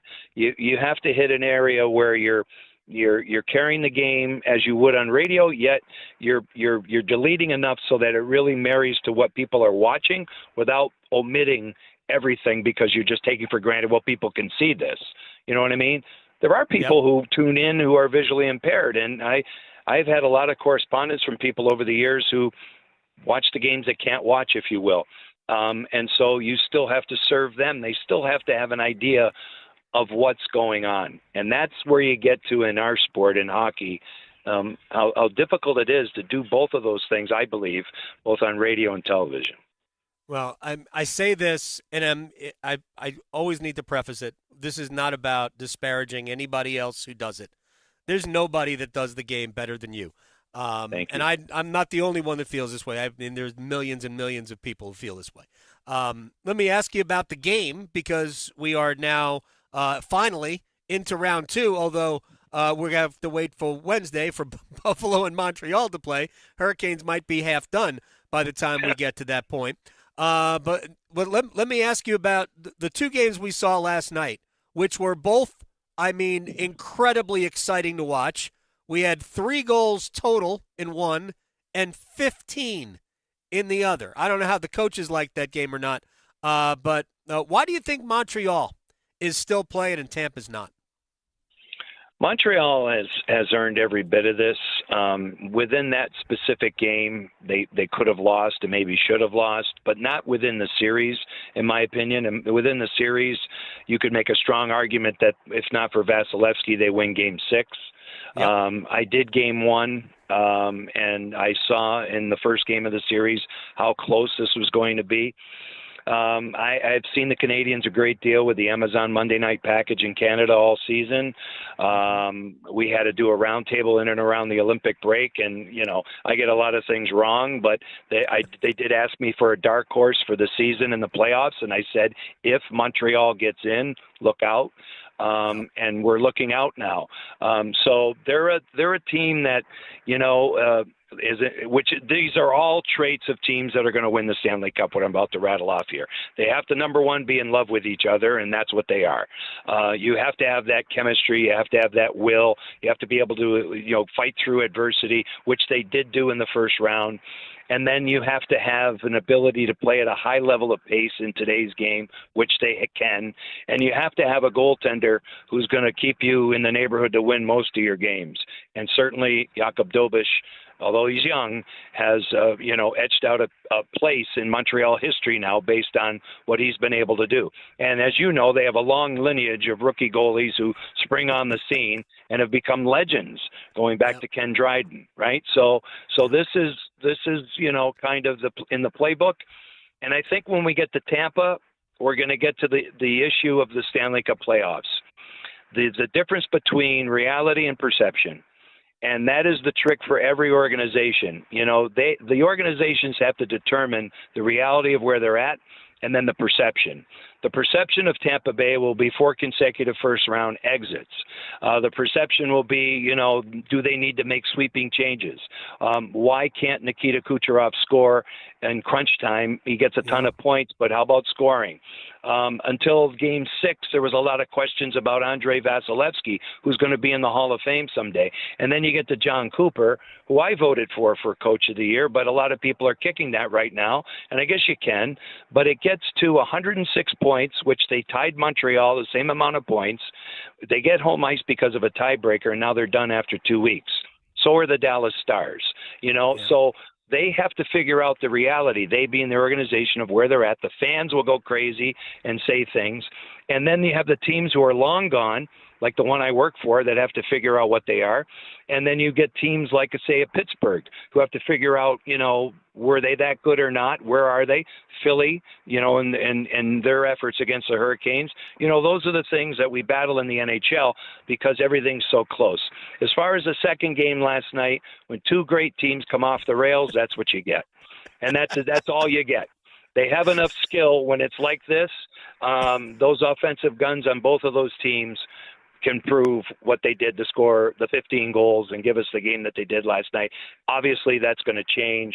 Obviously, that's a long series. And we're looking at, again, 2 teams that can easily win the Stanley Cup right there. And one will be done in 2 weeks.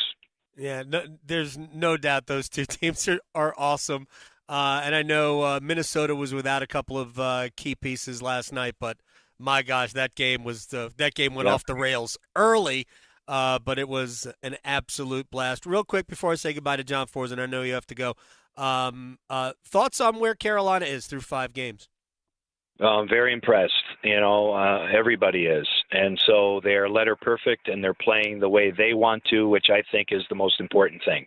If there's a team in the Eastern Conference that can get them out of their skin, make them uncomfortable, I'm not sure right today we can say that.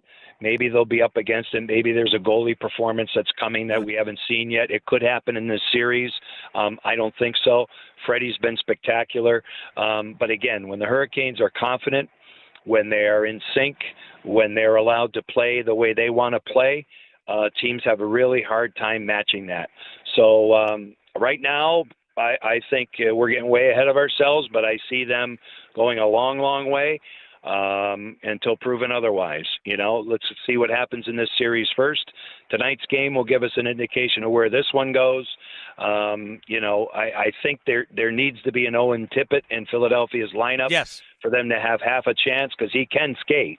And the speed of the Hurricanes is going to be overwhelming at times, along with the inexperience of the Flyers.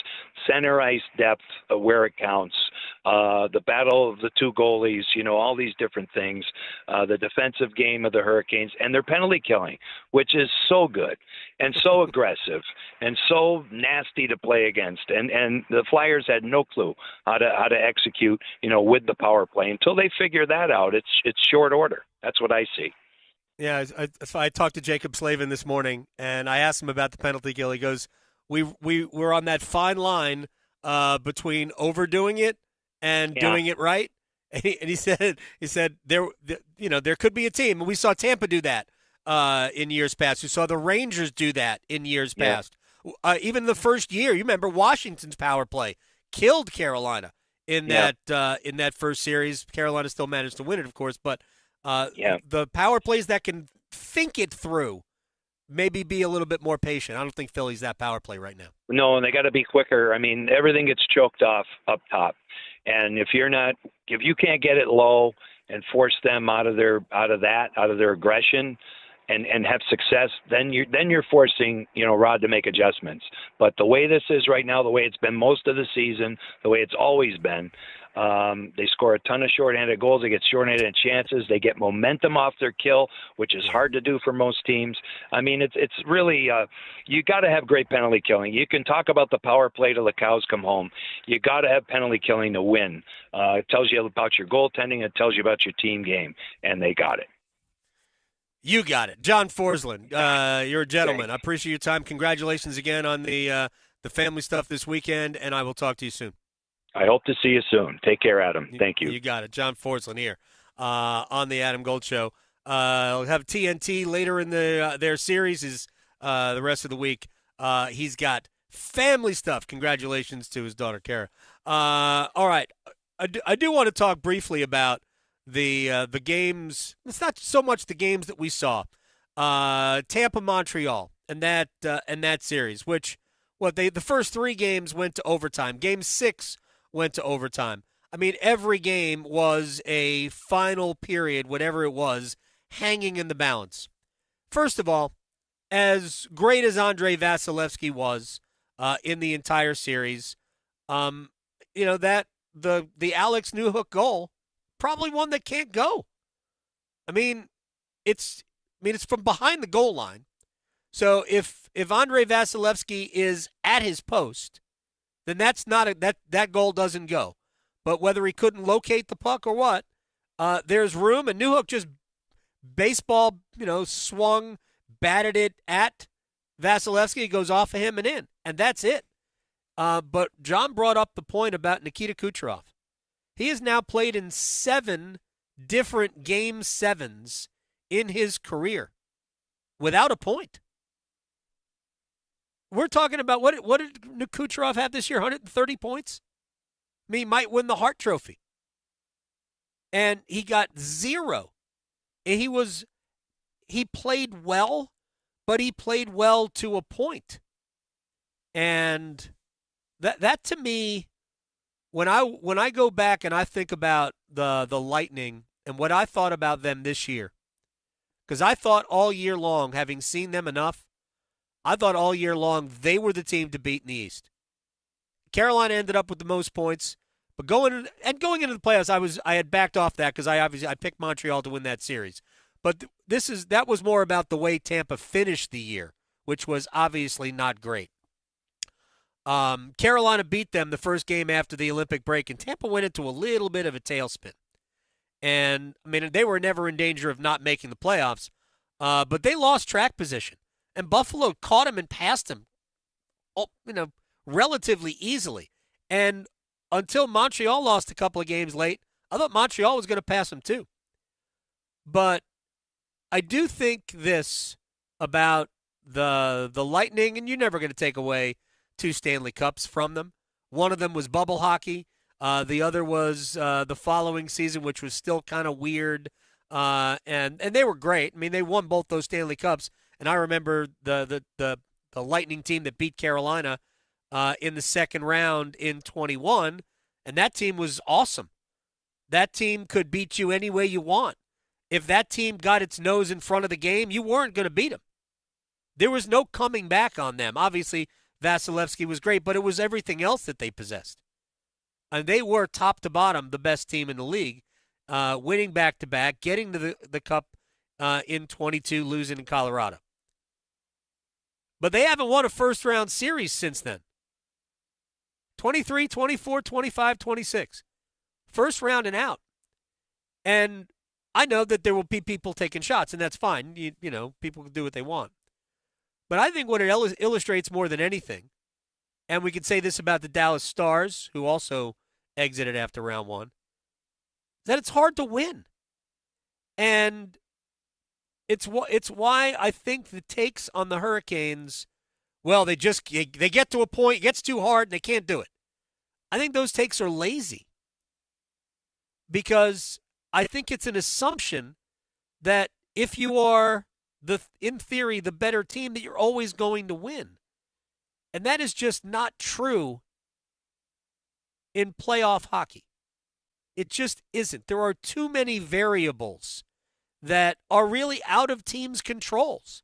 So there comes a little bit of luck involved, but it's also because of goaltending, because of a bounce here or there, a carom here or there, a deflection here or there.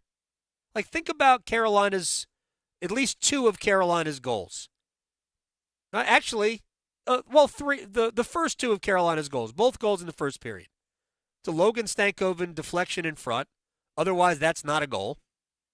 And if you think about the Jackson Blake goal, like, the puck caroms off of the skate of Travis Sanheim and actually helps Blake out.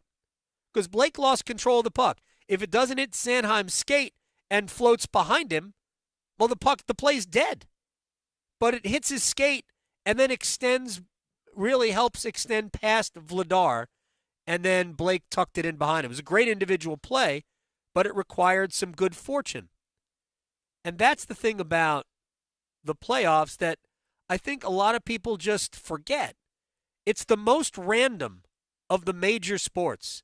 Basketball ain't random. Football ain't random. Baseball's not random. There's probably a little bit more variance in baseball than the other two. But hockey, man, hockey is random. And then you get the goalie. You can be awesome and get out-goalied. We've seen it. I think Carolina was better than Montreal, significantly so, in two of the three losses to the Canadiens. They couldn't figure out Jakub Dobiš in those two games. The game here where Carolina lost 3-1, they were way better than Montreal. But they lost the game. So it's not to clown the Lightning or clown the Dallas Stars, who nobody says Dallas can't get over the hump. No, we have not heard that from anybody. Three years in a row in the Western Conference Finals, and all we hear about, well, when the Hurricanes get to the conference finals, they suck. We don't hear that about Dallas. I don't know. I don't understand why. It's really more of, why don't people just recognize that it's just not that easy? Because it isn't. Hockey is just, man, it is hard to advance. It's hard to win a game. And it's hard to advance. Carolina will have to earn tonight. And then you're going to have, if they're fortunate enough to win tonight, still got to close out, with two more wins. Do I think they're going to beat the Flyers? Yes. I was confident going into the series that they would beat the Flyers. But you still got to go out and you earn it. Now, I'll tell you one more thing before we break. And I led the podcast with it on Saturday night. The thing about this team that I think is special is how they respect everything about the process. They take nothing for granted. There are no assumptions about, we do this, we're going to win. Nope. You can do everything right and lose. And they recognize that. They play with maximum effort. They have attention to detail, especially defensively. And I do believe that they are, mentally locked in at this point. The one thing that we saw all throughout the year, because Carolina allowed a lot of really juicy chances, and their style will lend itself to that, especially as they play more in transition. But during the course of the year, they allowed a ton of, oh my gosh, odd man chances, breakaways, all sorts of stuff.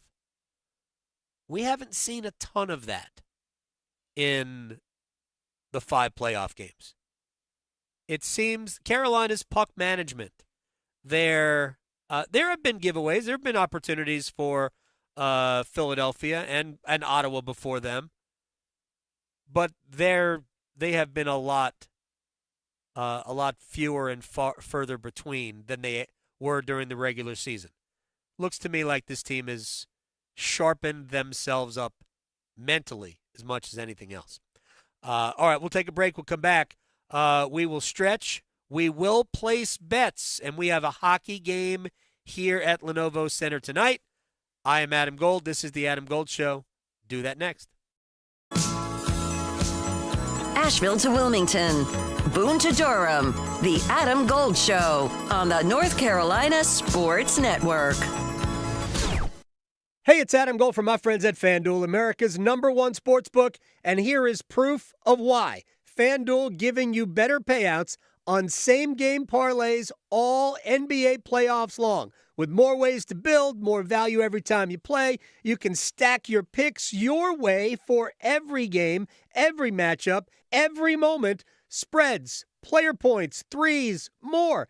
Build it all into one same-game parlay. Go for bigger payouts. So if you're betting same-game parlays during the NBA postseason, do it on FanDuel. More options, better payouts, all NBA playoffs long. FanDuel.com/local. FanDuel.com/local. Get started. FanDuel for the NBA playoffs all the time. An official partner of the NBA. FanDuel. Play your game. 21 and over and present in North Carolina. Gambling problem? Call 877-718-5543 or visit morethanagame.nc.gov. You don't build a tradition overnight. You earn it. The Coca-Cola 600's underway. This is a crown jewel race. It's a 600-mile salute to those who have made the ultimate sacrifice. It's do what we love because of the sacrifices that were made by our military heroes. If you win this one, you'll carry it with you forever. It's NASCAR's toughest test of man and machine. It's the Coca-Cola 600 at Charlotte Motor Speedway on Memorial Day weekend. As public power customers, we experience fewer outages and faster restoration than customers of other electric providers. But the benefits of having a locally owned electric system go far beyond unbeaten reliability. Our local public power employees support our community, providing electric hookups for events, installing and maintaining ballpark lights, holiday lights, traffic lights, street lights, and more. Local people working together to meet local needs. That's the value of public power. Learn more at electricities.com. AmeriHealth Caritas North Carolina is with you on your health journey and helping you over life's bumps in the road. We're a Medicaid managed care plan with extra benefits like adult vision care and weight loss memberships. Plus, earn rewards for healthy activities on our care card. We make care the heart of our work. Let's go. Visit AmeriHealth Caritas North Carolina at AmeriHealthCaritasNC.com or call 1-855-375-8811. Turning 65 soon, navigating Medicare can be overwhelming and confusing, but you're not alone. The NC Department of Insurance SHIP program can help. SHIP counselors can help you understand Medicare benefits to make your best choices. Visit ncship.com or call toll-free at 855-408-1212. SHIP provides free, unbiased help in all 100 counties. Project supported by grants from the Administration for Community Living. Contents do not necessarily represent official views of, nor an endorsement by ACL, HHS, or the U.S. government. You can't escape a traffic jam. Know what else you can't escape? Seasonal allergies. And you might think you can avoid that coffee stain until... Oh, really? You can't escape a lot of things in life, but you can escape prediabetes. Prediabetes captures 1 in 3 adults. There are usually no signs of prediabetes. In fact, most people don't even know they have it. But with early diagnosis, you can change the outcome and prevent or delay type 2 diabetes. Take action by taking the 1-minute risk test at doihaveprediabetes.org. You might not be able to escape having this song stuck in your head, but you can escape prediabetes. Go to doihaveprediabetes.org today. Brought to you by the Ad Council and the Centers for Disease Control and Prevention. This is Adam Gold. From William, what does Jarvie need to do to get going? Candy, like sour worms. Oh, for sure. He's probably one of those psychos that likes warheads. Yeah, nerds. He would eat those. Yeah, get a whole bag of those, Seth. Go nuts. Exactly. The Adam Gold Show.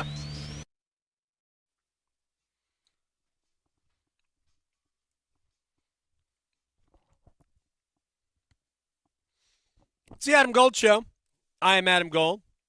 Max Gorin on the ones and twos. I am at Lenovo Center in advance of the Hurricanes and the Flyers Game 2. Eastern Conference semifinals. The other series will begin Wednesday as Buffalo will host Montreal to open up their series. The West Vegas Anaheim series will start tonight. So Carolina goes at 7. I think the next game is at 9:30. All right, lots to do. First, it's time to stretch.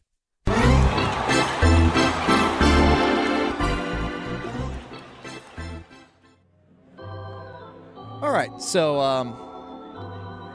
not sure if everybody is familiar with this move, but have you ever been with someone, Adam, or have you ever done this yourself? Maybe in your earlier days? You go to the restaurant, you know, you don't want to shell out. In my earlier days, are you saying that I'm too old to do this now? Once you find out what it is, you probably would agree. Okay. Because maybe you don't want to shell out the $2 or $3 for a soft drink at the restaurant, so you ask the employee for a water cup.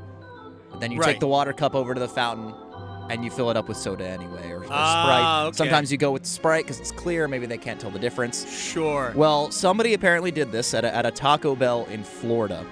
And the fast food argument over a drink order escalated into gunfire when a Florida Taco Bell employee allegedly opened fire on customers who filled a water cup with soda. This happened on Monday, April 27th, around lunchtime in West Palm Beach. Investigators said customers asked the 20-year-old employee for a cup of water, gave them the cup, but later confronted them after they filled it with soda. The confrontation quickly escalated into an argument. Other employees had to step in and separate the employee. The customer began recording the scene on a phone, capturing the employee yelling moments where the sound of a firearm being racked and a gunshot. So I would probably advise, if you want a soft drink at Taco Bell specifically, just pay for it. It's only $2 or $3. It's not worth all this. But of course, it happened in Florida. The employee was arrested and charged with 3 counts of aggravated assault with a firearm. So, maybe don't mess around with soft drinks and ask for the water cup. Maybe just shell out $2 or $3. All right. I mean, that's certainly one way to look at it. But here's like the employee. Is it that big a deal? I mean, look, I'm not saying that you want to let people do this left and right, but I mean, I kind of put that on the employee more than I put that on the just call the manager.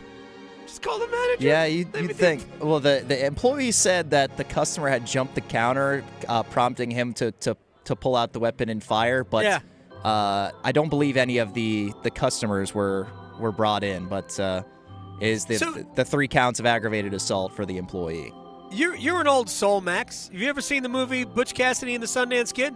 I have not seen that, no. It's the early scene in the movie where they're trying to break the safe of a Wells Fargo train, right? And there's an employee for Wells Fargo who's supposed to be guarding the safe. And, they're going to kill him because they're going to blow up the safe. And they're telling the guy, dude, they're not paying you enough to hurt for you to get hurt.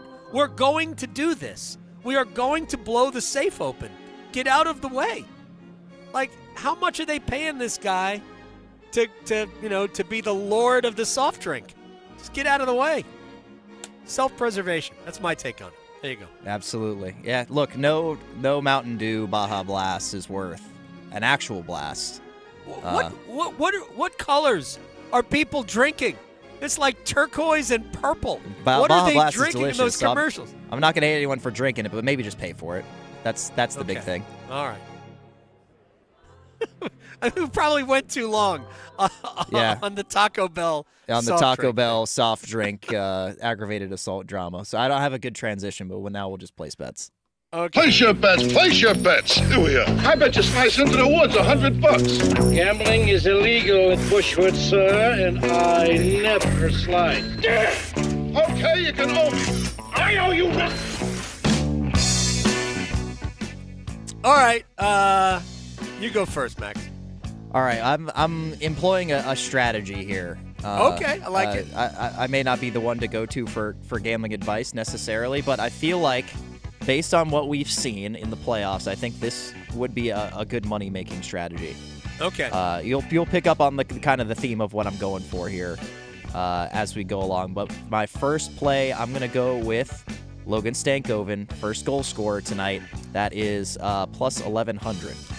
Probably a good idea. At this point, I mean, 4 out of 5 games, Logan Stankoven has opened the scoring. All right, I'm going to give you a 3-leg parlay for the Hurricanes tonight. Taylor Hall an anytime goal, which by itself is like plus 350. Nick Ehlers, 1 point or more. Shane Gostisbehere, 1 point or more. It's plus 1,000. So there you go. I feel good about all 3 of those. All right, second play, Jackson Blake, first goal scorer, plus 1,600. Oh, you're just covering yourself with the line. We're going to go Taylor Hall. I think you know where we're going for the last one. Very nice. All right, Max, something that as I know near and dear to your heart. We've got Man City playing at Dickinson Hill against Everton today. And this is where I believe Arsenal wins the league. I think this is a tough one for City today. Everton is a difficult team to play against. I see this as a draw. But I do think Antoine Semenyo will score. So draw is plus 350. And I know you're a City fan, but yeah, no, I think they get it done to stay in the title race. And then the last play gonna be Taylor Hall, first goal scorer. That's plus 1,800. So if somebody on that line scores the first goal, it's at least 11-1.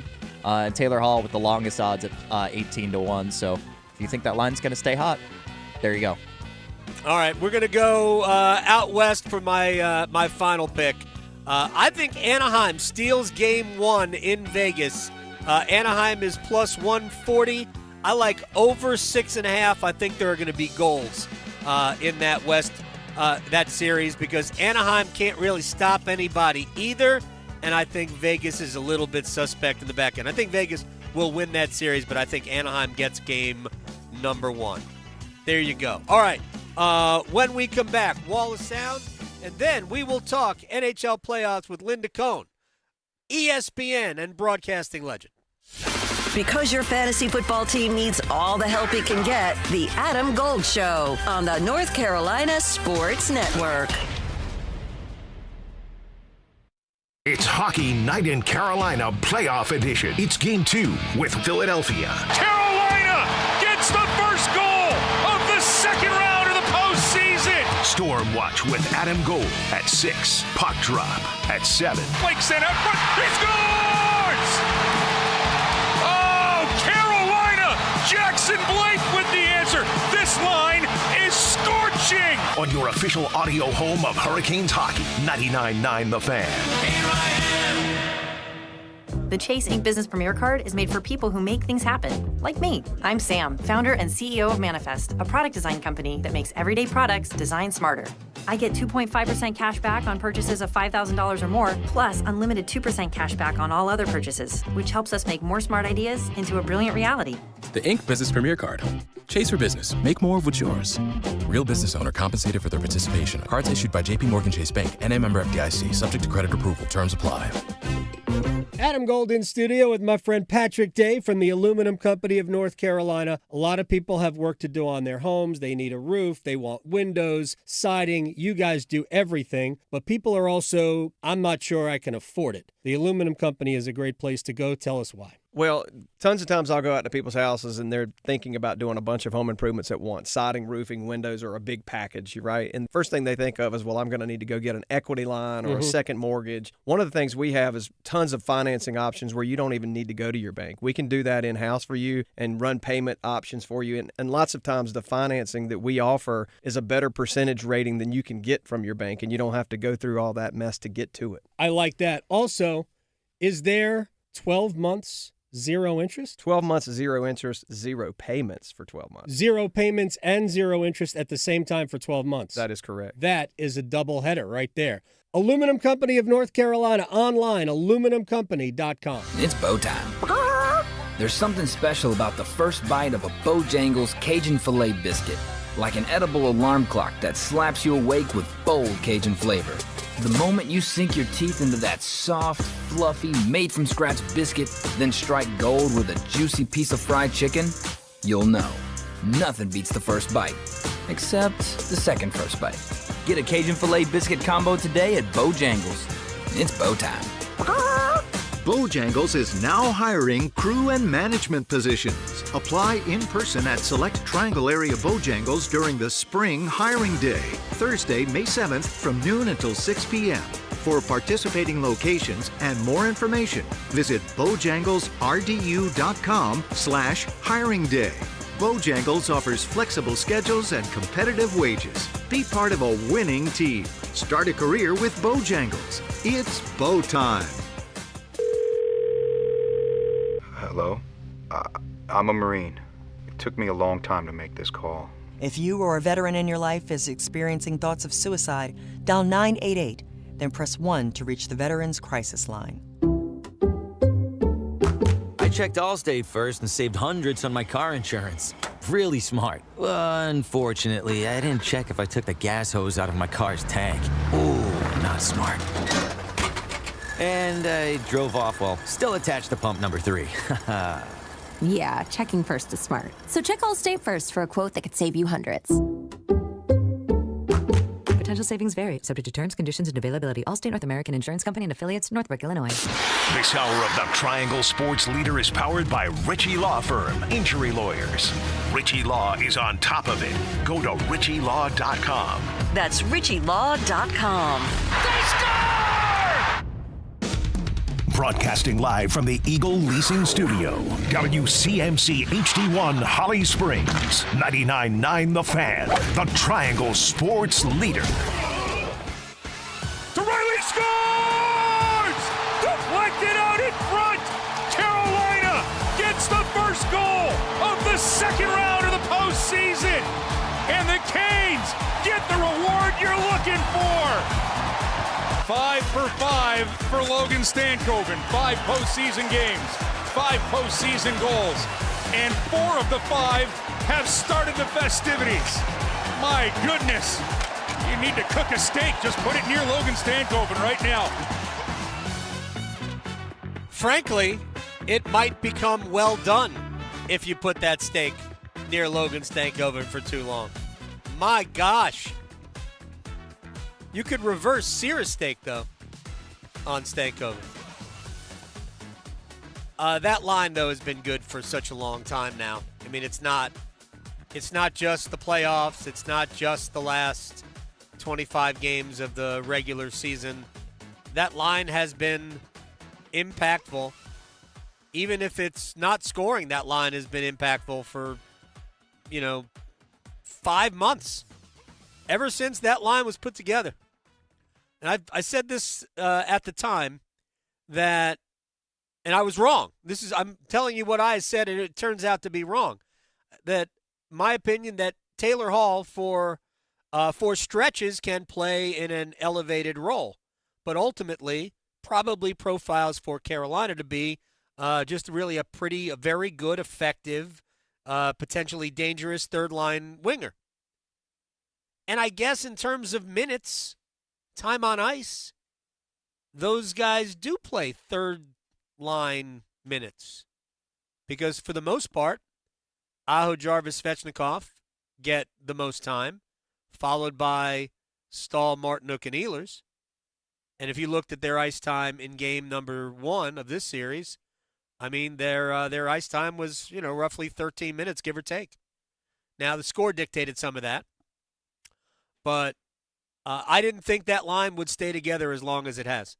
I was always waiting for, all right, Nick Ehlers will go back there, and they'll figure something else out.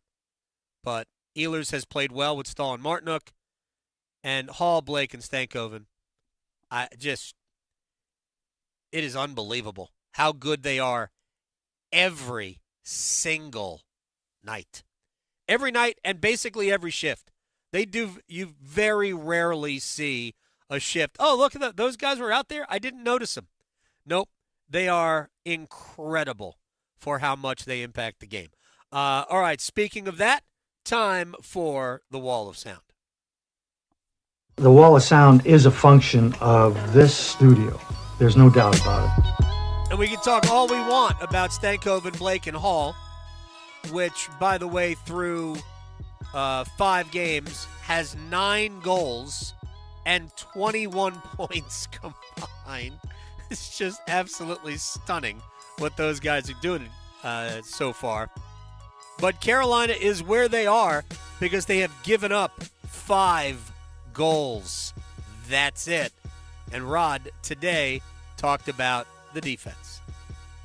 I think that's a big part of our game, and Tim and has worked with the defense, exceptionally well over the few years, and I think we understand, when we're playing it right, it looks a certain way, and it certainly was the other night. What have you done for me lately? It's you got to turn around and figure out how to do it again. That's the key. And I'm telling you, the team gets it. They live that. And I think it's one of the things I've said about it. That's how it manifests itself in Carolina's respect for the game. They understand that Game 1 doesn't matter. Game 1's over. Leave it. Move on. Game 2 is the only thing that matters. They are, I think, excellent at doing that. All right. Now, Freddie Anderson has played well. .961 save percentage. A .90 goals against average. It's kind of dumb. Jim Jackson, Flyers television voice. Remember, local TV not working. Well, local TV coverage not presenting the Stanley Cup playoffs anymore. But Jim Jackson has a plan for Philadelphia, and it's to get up in Frederik Andersen. Just do whatever you can. He's one of those goalies you want to get off his game any way you can. And if he happens to get hurt, so be it, because he does have an injury history. Now, I will say that I watched the longer clip, and he said several times, you don't want to see anybody get hurt. But I get the strategy is to try to rattle Frederik Andersen. So again, he wasn't suggesting that somebody try to hurt Freddie, but I get the strategy. Bother him, see if you can get him off his game. All right, couple of more things, and then we'll have some fun at the end of this. Greg Wyshynski from ESPN. Buffalo, Montreal, round 2. Who you got? When you're talking about a team that hadn't qualified for the Stanley Cup playoffs since the Obama administration, I think you could probably say you didn't expect them to see him in the second round. They really impressed me in their win over Boston. They played physically. They bounced back when they faced adversity, and they are an inexperienced playoff team. So I think they got a good, harsh education in that series to prepare them for this Montreal team. In going into some of the numbers, I kind of favor Buffalo in the series. Their metrics in the first round were more impressive than that of Montreal. And I also think that they play with a physicality that can continue to wear down this team as Tampa tried to in the first round. So I'm kind of leaning Buffalo. I haven't made a formal pick on this one on ESPN.com yet, but heading into the series, I think I'm kind of leaning towards the Sabres. I think Buffalo will win the series, but I think it's going to be great, and I think it's going to be fun. Buffalo's got... There's an orneriness about them that, and I've been impressed with Montreal too. I think both teams are excellent, but I think we all knew that the top 3 teams in the Atlantic could play, and any one of them will be a super challenge for Carolina in the next round. All right, Evan Cohn, our friend from Unsportsmanlike on ESPN Radio. I don't think he's a Celtics fan, but he has an interesting thought about Jason Tatum didn't play in Game 7, which I think some people find a problem with. I just feel like if he wasn't healthy enough to go, then he wasn't healthy enough to go. Maybe they also took for granted that they would beat Philadelphia. Anyway, Evan Cohen has a theory. Based on the comments about this is the most fun season of my career and the way this ended and all the salary stuff the Celtics have going on, we have talked for years about could this be the end of Tatum and Brown, and it has never, ever, ever made sense. It still doesn't make sense. But are they breadcrumbing the potential end of Tatum and Brown? Because if you look at the totality of this group, they have been awesome together. One title. Just like KG, Paul Pierce, Ray Allen. Awesome together. One title. The greats, the great groups, the Warriors, more than one title. Shaq and Kobe, more than one title. Obviously, Michael. LeBron and Wade and Bosh, more than one title. I think Oklahoma City is going to have more than one title. You know, this Celtics group has basically been great for a decade. Simultaneously, they've also come up short a few times, too. I think it's hard to win. But Evan Cohen might be right. Jaylen Brown was feeling himself after the game last night. Took to Twitch and was ripping Joel Embiid and the referees. Bruh, it's over, man. You lost the series. Don't stop. It's just what a terrible look it is to blame referees. Look, Joel Embiid flopping. Yeah, I get it. He's a flopper. All right, let's get to the voicemails. I wish we had a line like this. I wish we had a line that people could call up and whine to. So this is an actual voicemail left by a Flyers fan with a Hurricanes, we'll just say, vice president. This is real. Enjoy. I'm a Flyers fan. Just finished watching the game because I couldn't stomach the last couple minutes. Played hockey for 14 years. For the record, haven't had anything to drink this evening, and I've never made a call like this, but I would love to know what you guys paid those refs tonight.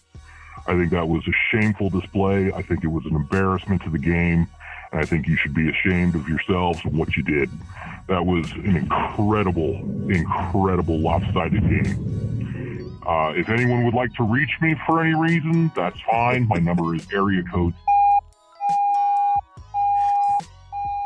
I actually live in and I think it's embarrassing that a Southern team cannot win without cheating.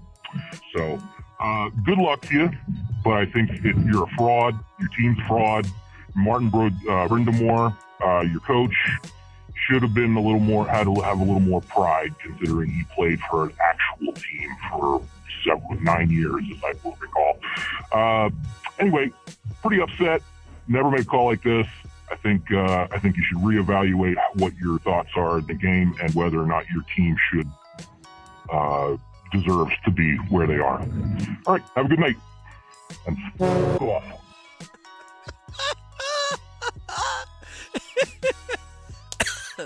God, this is the second time it happened. I've listened to that like 15 times. I can almost recite it. And the bleep off at the end always gets me. As a parting shot, bleep off.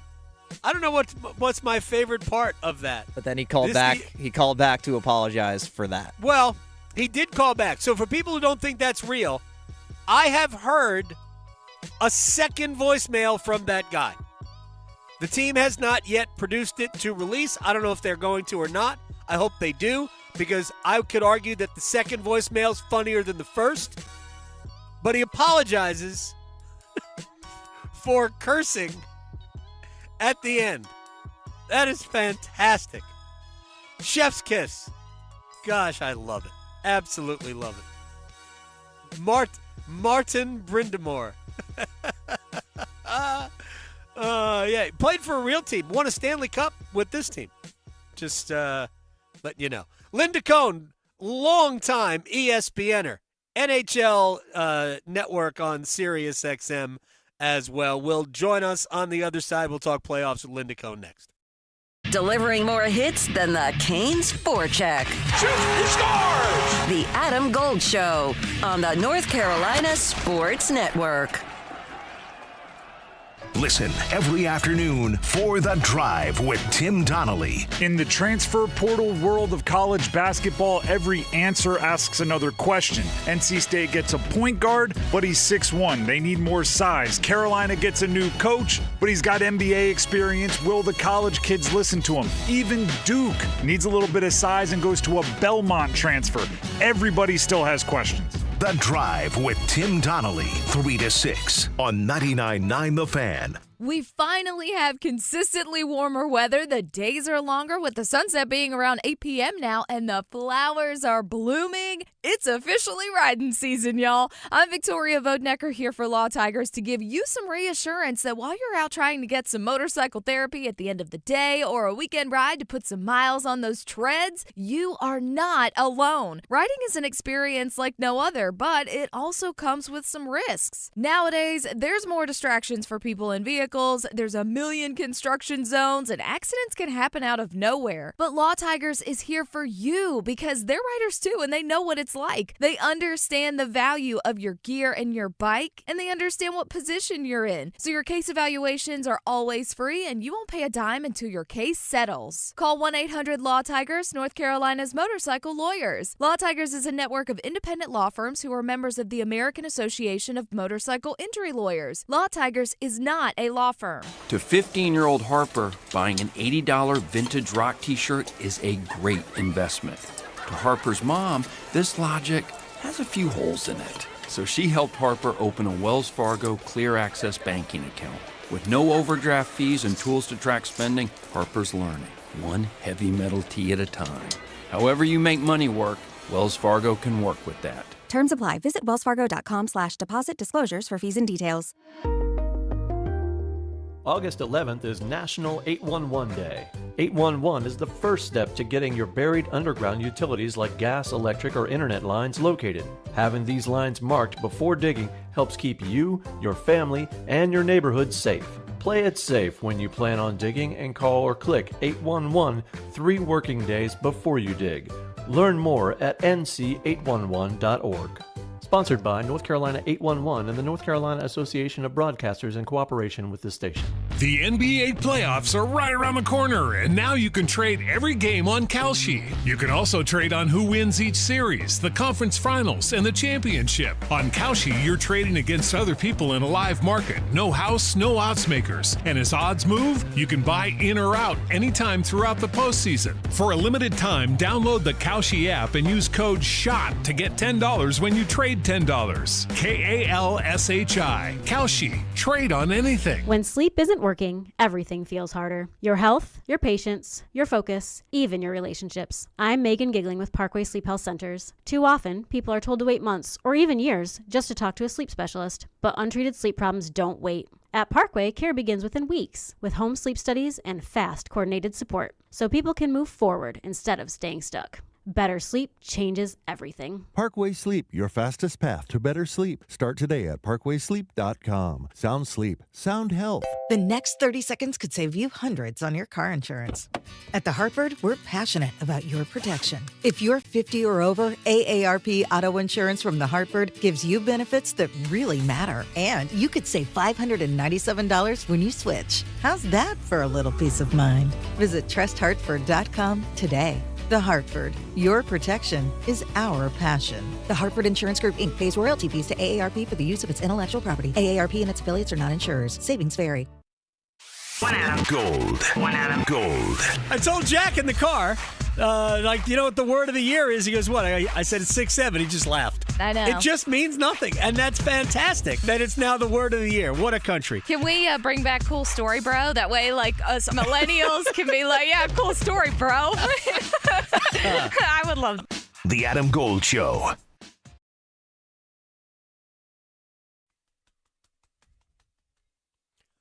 It's the Adam Gold Show. I am Adam Gold.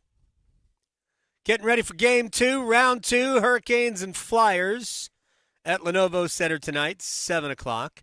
And honored to be joined by an NSMA Hall of Famer from SiriusXM, 33 years, an ESPN Sports Center anchor, and more importantly, a goalie. Linda Cohn joins us on the Adam Gold Show. How are you, legend?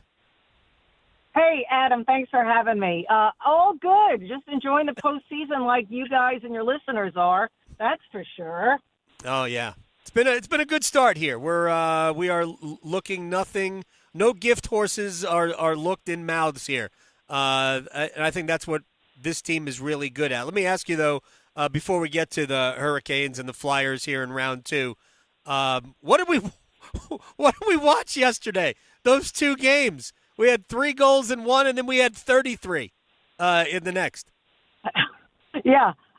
First of all, let's talk first about how even our 2 teams were, Montreal and Tampa Bay. Every game decided by 1 goal. Could have gone either way. And how about Montreal having only 10 shots on goal and winning this game? So congrats to them. It's, that's hockey, right? As for the other game, boy, are we in for a treat. Colorado and Minnesota. I still like the Avs in 7. I picked them in 7, but Minnesota has that Quinn Hughes element that is out of sight. But Cale Makar really rose to the occasion, left due to injury, came back, scored a pair of goals. When they needed a goal, they had it. Goaltending optional in that game. Right. It was crazy. It was a sight for sore eyes for goalies. It was tough to take. I felt bad for the rookie, Falstad, but he'll bounce back for Minnesota. Yeah, we've had tremendous rookie performances in the playoffs. Jakub Dobeš was just – and he's I'm sure he's staring across the rink and looking at a future Hall of Famer and Andrei Vasilevsky thinking, I got to match this dude. But that was a spectacular performance. Carolina saw Montreal 3 times or twice in the post-Olympics, and Dobeš won both games on his own. Carolina was better than Montreal both times they played, but Dobeš was better than Carolina. Right, and guess what? He's going to have to be that way against Buffalo. High-powered, incredible Sabres team. I really like the Sabres in this one, like in maybe 6.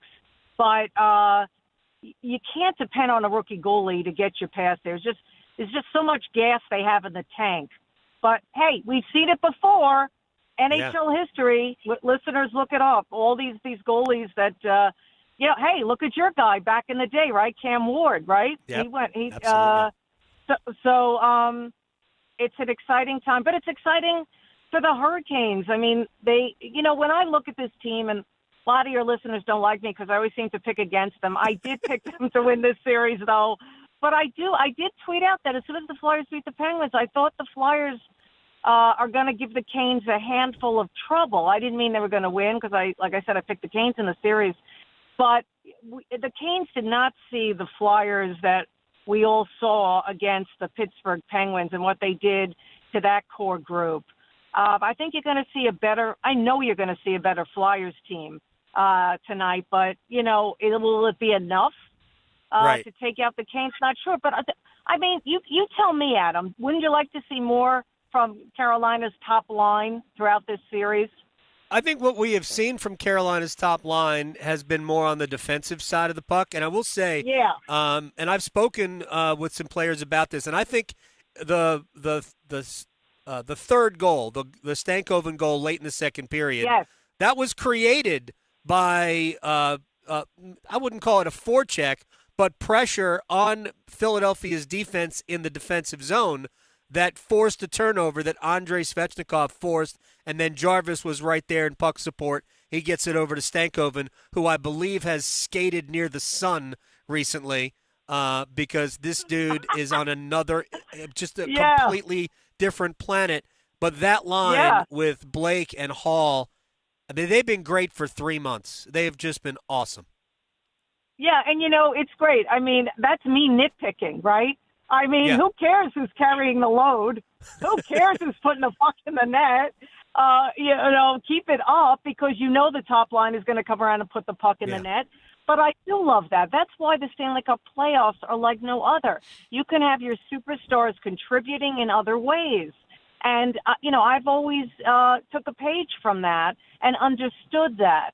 But when you look, like last night, when you look at some of those stars on the Lightning, specifically Kucherov, I mean, where was he? I mean, how do you not – that I have a problem with. But what the Canes and what those guys are doing on the top line, the Jarvises, like you mentioned, they're contributing in other ways. And if other guys are picking up the slack and you're winning games, who cares? And I don't want to jinx it, but Freddie is looking fabulous. Yeah. Freddie's been very calm, and Hurricanes have only played 5 times, so there's not a huge body of work. But I will say that going back to the Ottawa series, I thought Freddie won Game 2. That was a game that Carolina should have lost. There's no doubt in my mind they should have lost. But the longer the game went on, the better Carolina was, because I think one of Carolina's biggest weapons is how deep they are. And Rod he loves getting the Jankowski line, their 4th line, out there. He loves getting them out there. And the longer they played that game, the more he could do that. Yeah. And I think from the middle of the first overtime until the game ended, Carolina was, at that point, they were back to being the better team. But they lose it if it wasn't for the way Anderson played in the third period and maybe 15 minutes of the OT. Yeah, and the other thing is what I love about what Carolina did against Ottawa.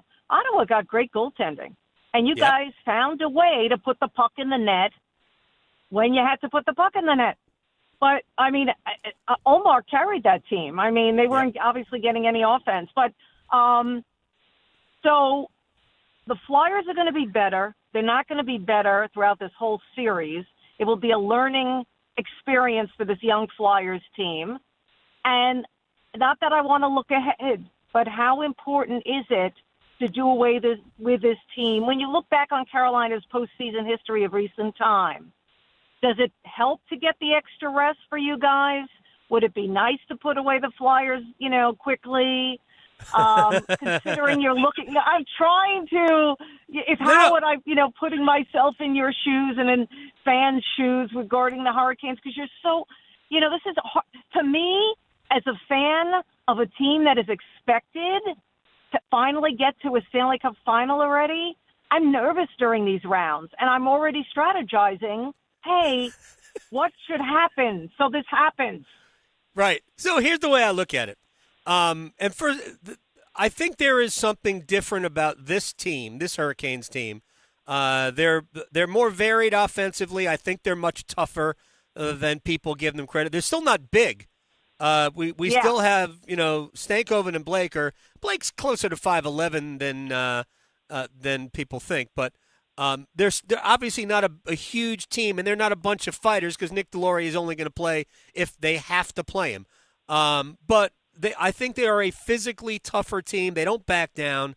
They play the middle of the ice. Stankoven operates, in the hash marks all the time. So that guy is remarkable. So I'm not worried about those types of things. But the other thing I love about this team is I think they have a focus about them that they're not going to allow themselves to get stale. So the rest, the rest didn't hurt them. They came, they started, they looked sharp in the first 10 minutes of the game. So I'm not worried about that. What I don't like is you don't want to be off for 10 days. And because this series started before everything else, if something happens and they do sweep Philadelphia, they'll be done, and Buffalo and Montreal won't even have played Game 3 yet. So, and that's going to be a long series. So that is a concern, but I think these guys are happy with the rest because I think everybody's banged up now anyway. Right. I'll tell you a guy on the Carolina Hurricanes that I'm blown away by his play. Keandre Miller. I saw enough of him as a New York Ranger, and Ranger fans wanted him out. He is a different player. He has been. You guys got to be jumping for joy, and good for him. Good for him because he always had such tremendous skill, and now he's blooming. Yeah, I'm glad you brought him up, Linda, because I remember I think it was the series in 24, and and as great as Adam Fox was then, he's obviously had some injuries since then, but as great as Adam Fox was that year, in that series, easy for me, Miller was the best defenseman on the ice. And I know it was a bad year in 25, and they were looking to change, and Carolina swept in, and honestly, they took advantage. Because Miller at 25 and now for now 7 more years after this one. His first year was better than Brady Shea's first year as a Hurricane. Now, we'll see what it becomes because Brady Shea left here as, I think, like a legit Canes legend that, I mean, I know Rod loves him, but Miller's on a trajectory that will make him a fan favorite for a long time. Yeah, there's no question. I don't think he's going anywhere. And, yes, he got him at the right price and deal. But, yeah. No, I just had to say that because and he has such confidence now. And, but how is it like talking, the head coach? How is Rod dealing? I feel, I know I'm coming out of left field here, but obviously if he ever left Carolina, they'd be around the block. Teams would be chomping at their bit. They'd be firing their current coach to get him. We all know that. But what is your take, Adam? You've been doing this a long time. What is your take, Adam, on culture change? And let's just say, I know, God forbid, Carolina doesn't get to the promised land, doesn't get to a final, all right? And I know he's under contract and all that, but what are your thoughts on the culture? And sometimes you have to make a change to make a change. I mean, we look around the NHL. We saw that with Bruce Cassidy getting fired in Vegas. Tortorella comes in, and you know their record with Tortorella. And, these kind of changes are made, late. So what are your thoughts on potential culture changes, or do you stick with it no matter what the result? I think Rod Brind'Amour will be the coach of the Carolina Hurricanes until Rod Brind'Amour doesn't want to be the coach of the Carolina Hurricanes. And I don't think he'll coach anywhere else. Which is, and Rod is always, and I've had plenty of just private conversations with Rod. Yeah, sure. But Rod has always been, this is the only place I want to be. It's the only place I want to coach. Nice. I think before he started as a head coach, I think he would have been open to other jobs because he wanted to be a head coach. But ultimately, he wanted to be this head coach. One of his closest friends, Kevin Adams, former Sabres GM, I asked him the year before he hired Lindy Ruff for the second time, I asked him, why didn't you wait and pursue Rod? And he said, because I know Rod's not leaving there. That's why. So, because I'm not, why would I waste my time? Because I know Rod's not going to leave. So they hired Lindy Ruff. Turned out a pretty good hire. Kevin Adams can't be the GM of the year because he's not the GM anymore, but that's a pretty good team he left Jarmo Kekalainen. Yeah, no, for sure. That's good. No, I figured you would have some insight on that, Adam, because but there's something about a competitor like Rod and all these guys who played and won as players. It's unfinished business, that he's got a mission to accomplish here. And what's interesting about this, Linda, and I think you'll appreciate this. Rod's won a cup. He doesn't want to win a cup for him. He doesn't need that. But what he experienced as a player. Now, Jordan Stahl's got his name on a cup, so Jordan knows what it is. But it would be different for Stahl as the captain of this team. But everybody else in that locker room, there are no cups in there, and he wants for them what he experienced. And one of the things that he harps on more than anything is making memories. And it's very important for him. To help them do it for them, so I think Rod will stick. I think Rod will stick with this until he gets it done. I hope it's 6 weeks from now, and if it's not 6 weeks from now, I hope it's next year plus 6 weeks. But I think this team is pretty good, and I think they'll beat Philadelphia in this round, and we'll see what happens in the next one. Yeah, a lot of teams on the outside looking in, or fans that don't have a dog in the fight. They're wondering if Carolina doesn't get to a final this year. Okay, Rod's sticking around, but what about some of these players? Do you think there would be a shakeup with the player, the core group there? No. The coach stays, but same? Rod has a say in saying, hey, don't get rid of so-and-so, or don't even think about it. Well, they've all got no movement clauses. There's well, there you go. Right now, right now there are. They can be lifted. They can be lifted if you're right. If there's if a player says, you know what, it's not happening. They could, but they're also recently signed. It'd be hard. But it is funny. They only have they have two goalies under contract next year, not named Frederick Anderson. Right. Only Alexander Nikishin and Mark Jankowski really would need contracts for next year, and Jankowski could be traded out. I mean, that's a place I guess they could upgrade. They've got tons of cap room. They're going to have $15 million worth of cap space, and maybe more if they move out Jesperi Kotkaniemi. But I think that this team is honing. They're in it to win it now, but I also think that they're so young, and I think that they're now second half of the year they were better than the first half of the year, and I think if it weren't to happen this year, I think they would be heading into next year on a pretty good trajectory. It's good. Hey, who is your pick overall to win it all, Linda? I picked Colorado. I know that's cliche, but I just think they're a super team. I just the experience, and when they got Nazem Kadri back, I just thought, and they're getting the goaltending. I mean, last night he still made big saves when he had to, though. He had a lot of opportunity. Some crazy saves. Yeah. Exactly. But, when you have a Nathan McKinnon, Cale Makar on your team and you have that depth. So, but, we've seen it happen. I could see Minnesota upsetting Colorado. Yep. I could see it happening. I could see Vegas. If Vegas plays to the best of their capability, I could see Vegas doing it. You know what? I don't think Vegas is getting by the Ducks. I was the only one on SiriusXM NHL Network Radio that picked the Ducks to upset the Oilers. And the Ducks are for real, man. The Ducks are for real. I agree with you. Vegas has magic going on. Vegas does have magic. They always do. I love the way the Golden Knights play. I love guys like Shea Theodore and Brett Howden, who somehow will find, and Mark Stone, a tremendous captain. And, you got Tortorella behind the bench now. I like the Ducks in that series just because they play with no fear, and they're also well coached with Joel Quenneville. So I'm telling you, that's going to be a fun series. But I picked Colorado. But one thing none of those places have. What's this controversy? And then you can let me go. I have to ask you, Adam. Sure. This amazing, the amazing beer skate.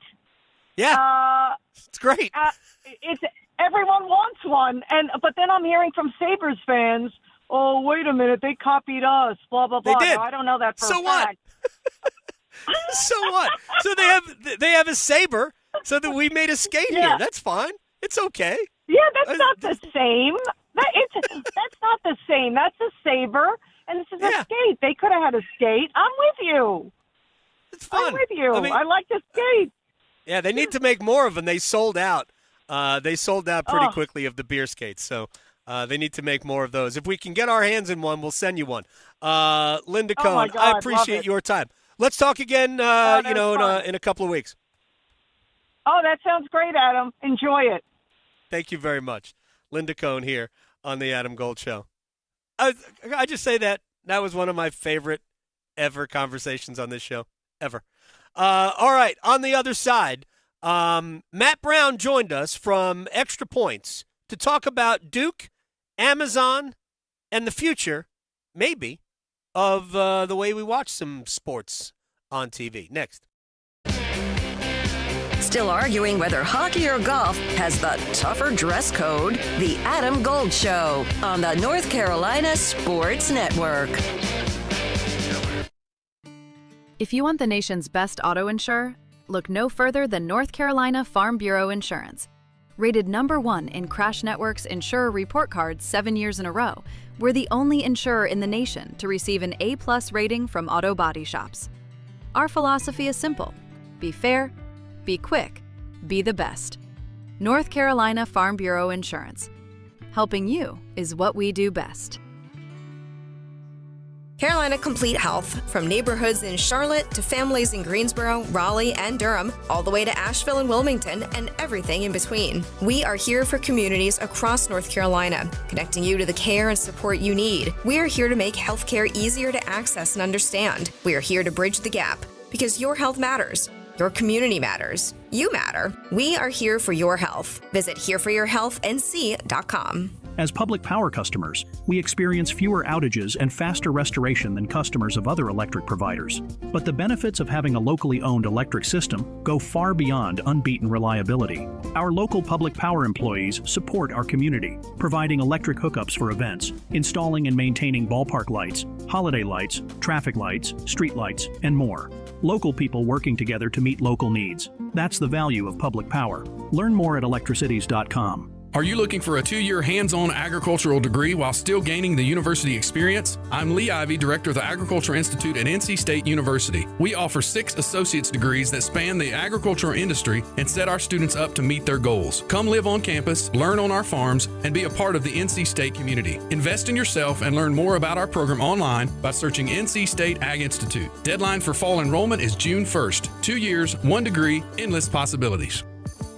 Measles is spreading in North Carolina. It's highly contagious and can make infants and children very sick. Pneumonia, brain swelling, long-term health problems, hospitalization, and death can occur. Protect your child with the MMR vaccine. It provides lifelong protection. Serious side effects are extremely rare. Millions of children are safely vaccinated each year. Insurance covers the cost and free vaccines are available. Make sure your child is up to date. Talk to your doctor or visit ncdhhs.gov/measles. Paid for by NCDHHS. Hi, I'm Cherie Sample Hughes, Women in Government Board Chair. Alzheimer's disease often starts subtly with a memory slip, lost word, or forgotten appointment. For patients experiencing memory and thinking issues, there are FDA-cleared blood biomarker tests that can help detect the buildup of proteins in the brain that can lead to the symptoms of Alzheimer's disease. That's why early detection and diagnosis are so important. Sharing details about your memory and thinking issues with your doctor can help determine if testing is right for you. Find more at womeningovernment.org. You don't build a tradition overnight. You earn it. The Coca-Cola 600's underway. This is a crown jewel race. It's a 600-mile salute to those who have made the ultimate sacrifice. It's do what we love because of the sacrifices that were made by our military heroes. If you win this one, you'll carry it with you forever. It's NASCAR's toughest test of man and machine.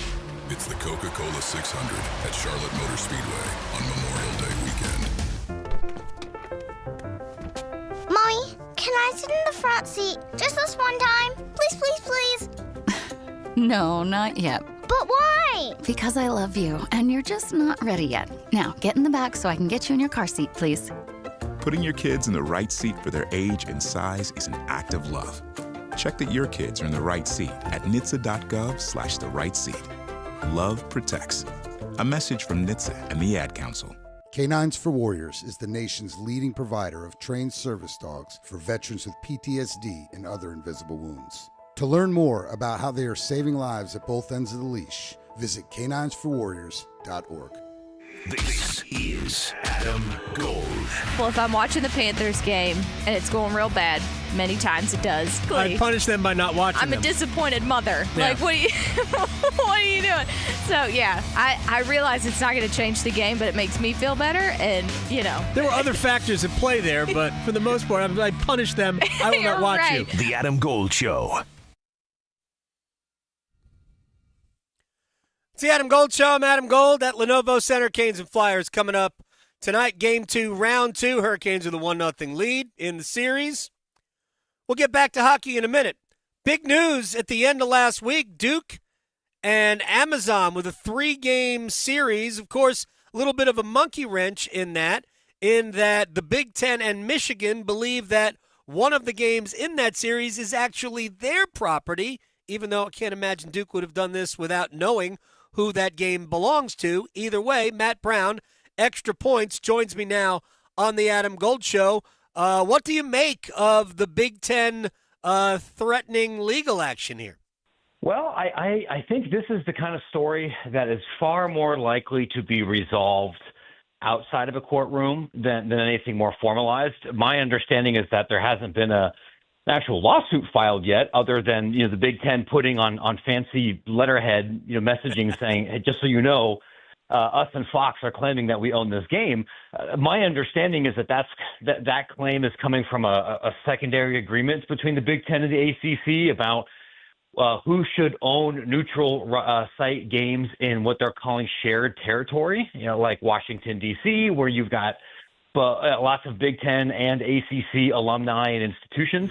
I don't We shared some quotes here from some intellectual property attorneys that think like the Big Ten can't really own this game.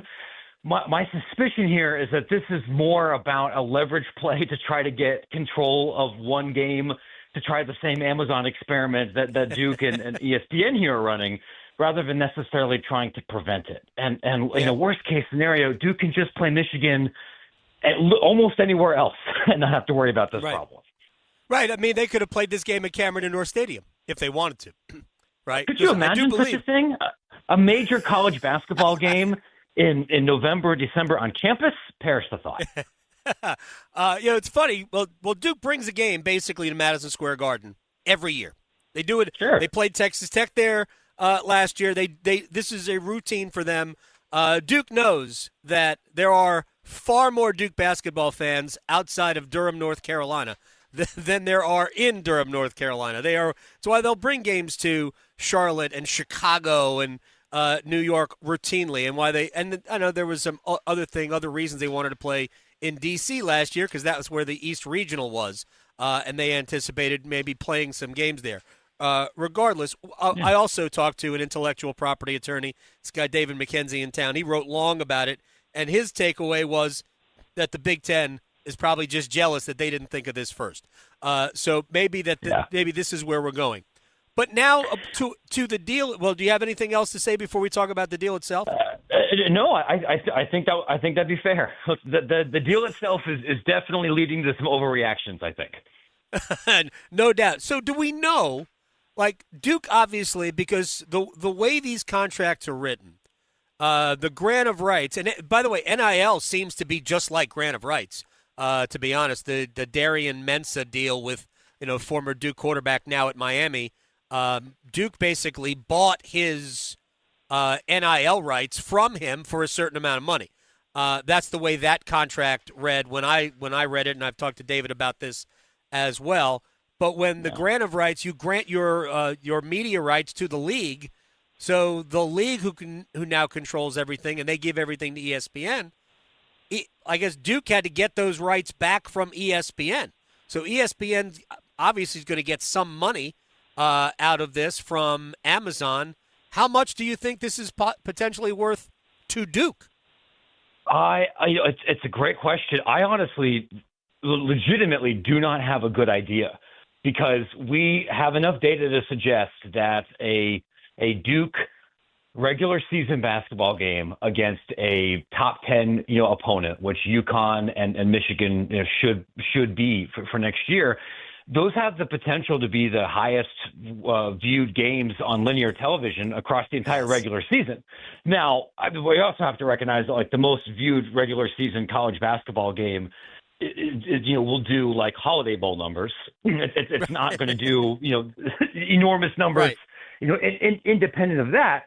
The way that things have typically worked for Amazon or Netflix or Apple or any of these FANG companies that want to buy in here is you generally have to overpay a little bit to price something away. And I think David's analysis here makes a lot of sense to me, where the risk is relatively low for ESPN. Those are three big basketball games.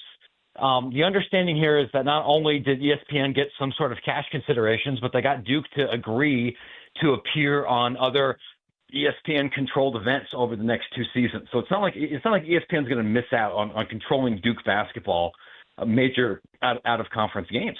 The big question here is Amazon wants to know is how many people are willing to pay extra money to sign up for yet another streaming service to watch this.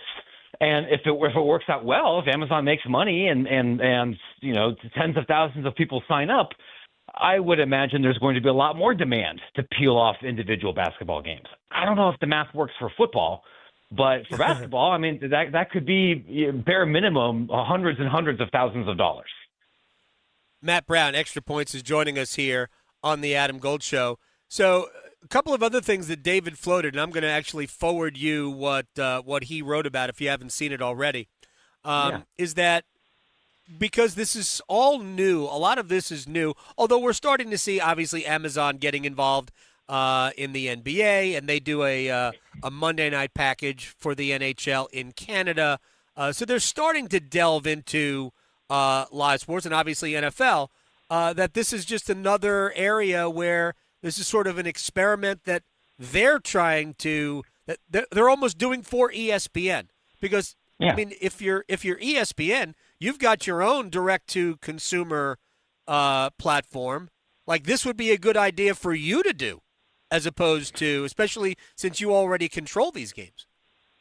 But potentially, it was interesting to me to see almost a hyperbolic reaction to this event, as this is game changing for the industry. All these other big brands are going to be trying to do this.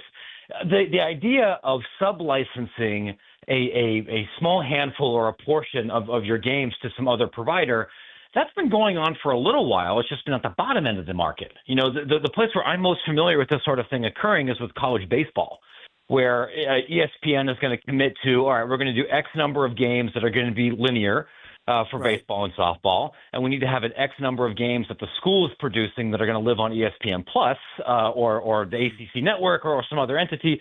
But it's not uncommon for ESPN to say, we don't want all of them.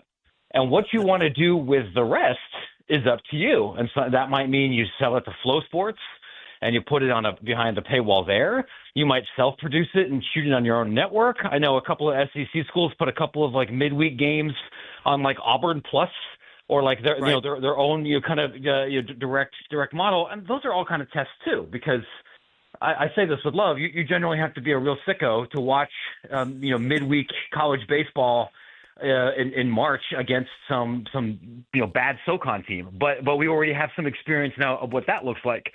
Could there be more of it for men's and women's college basketball with Netflix, Apple, and Amazon? Maybe. We'll see how this goes, but I'm sure that ESPN is very excited to get some more test data, and maybe they might explore moving some of the stuff that might previously live on Plus into straight up pay-per-view. How some of these games used to be too. Right. Pay-per-view is good. Taking me back to what really killed boxing. Matt Brown, Extra Points, is joining us here on the Adam Gold Show. Two more questions. I hope I'm lucid enough to remember which two. What are the NIL implications here? Could Amazon be, I don't know, almost subsidizing Duke's NIL if we get players involved in Amazon ads? Unquestionably, and we were already seeing this a little bit with the Players Era tournament, right? And sure. you even see this in the contracts for regular conventional basketball games, where it might be, all right, we're going to give you X guarantee, and X percent of that guarantee is going to go to the school, and the other percent of that's going to go to some third party fund to help there. This idea, there's this on paper idea that Amazon could potentially pay Duke or Michigan basketball players or whoever to promote this broadcast, to promote Prime, to do affiliate deals with promoting Amazon one way or the other, and that would be money that goes above the proverbial salary cap, which is critical for every men's basketball team in the country that's trying to spend a lot of money on their payroll, knowing that more than 50% of the $21.4 or whatever million dollars is going to have to go to football. The reason I wrote about this today, I'm hesitant to make a big deal out of that angle, just because I don't think the salary cap functionally matters. Everybody would like more corporate money. You would like Amazon or Learfield or Nike or anybody to help share the cost for some of these things so you don't have to do it. But I will believe that staying under the cap or complying with the cap matters when somebody actually gets punished for it. And right now we might have the whole thing legally collapse before that ever happens. Oh, there's no cap. No. In practice, literally everybody in the Power Four is spending in excess of 21.2. Oh. However, you need to write it down in your internal paperwork to feel like you're complying with the law or the CSC. But in the spirit of the rule, of course, completely nuked. Whether I need to care about that depends on somebody actually getting in trouble and there being a lawsuit. And so far, even that hasn't happened. So yeah, I would not waste the mental energy caring about it. Final thing, Matt Brown, Extra Points, joining us here at Matt Brown EP on Twitter. We do have an NCAA tournament that is going to expand, and I know in the initial offing there's not going to be any new broadcast entity, but could this experiment be leading the NCAA tournament or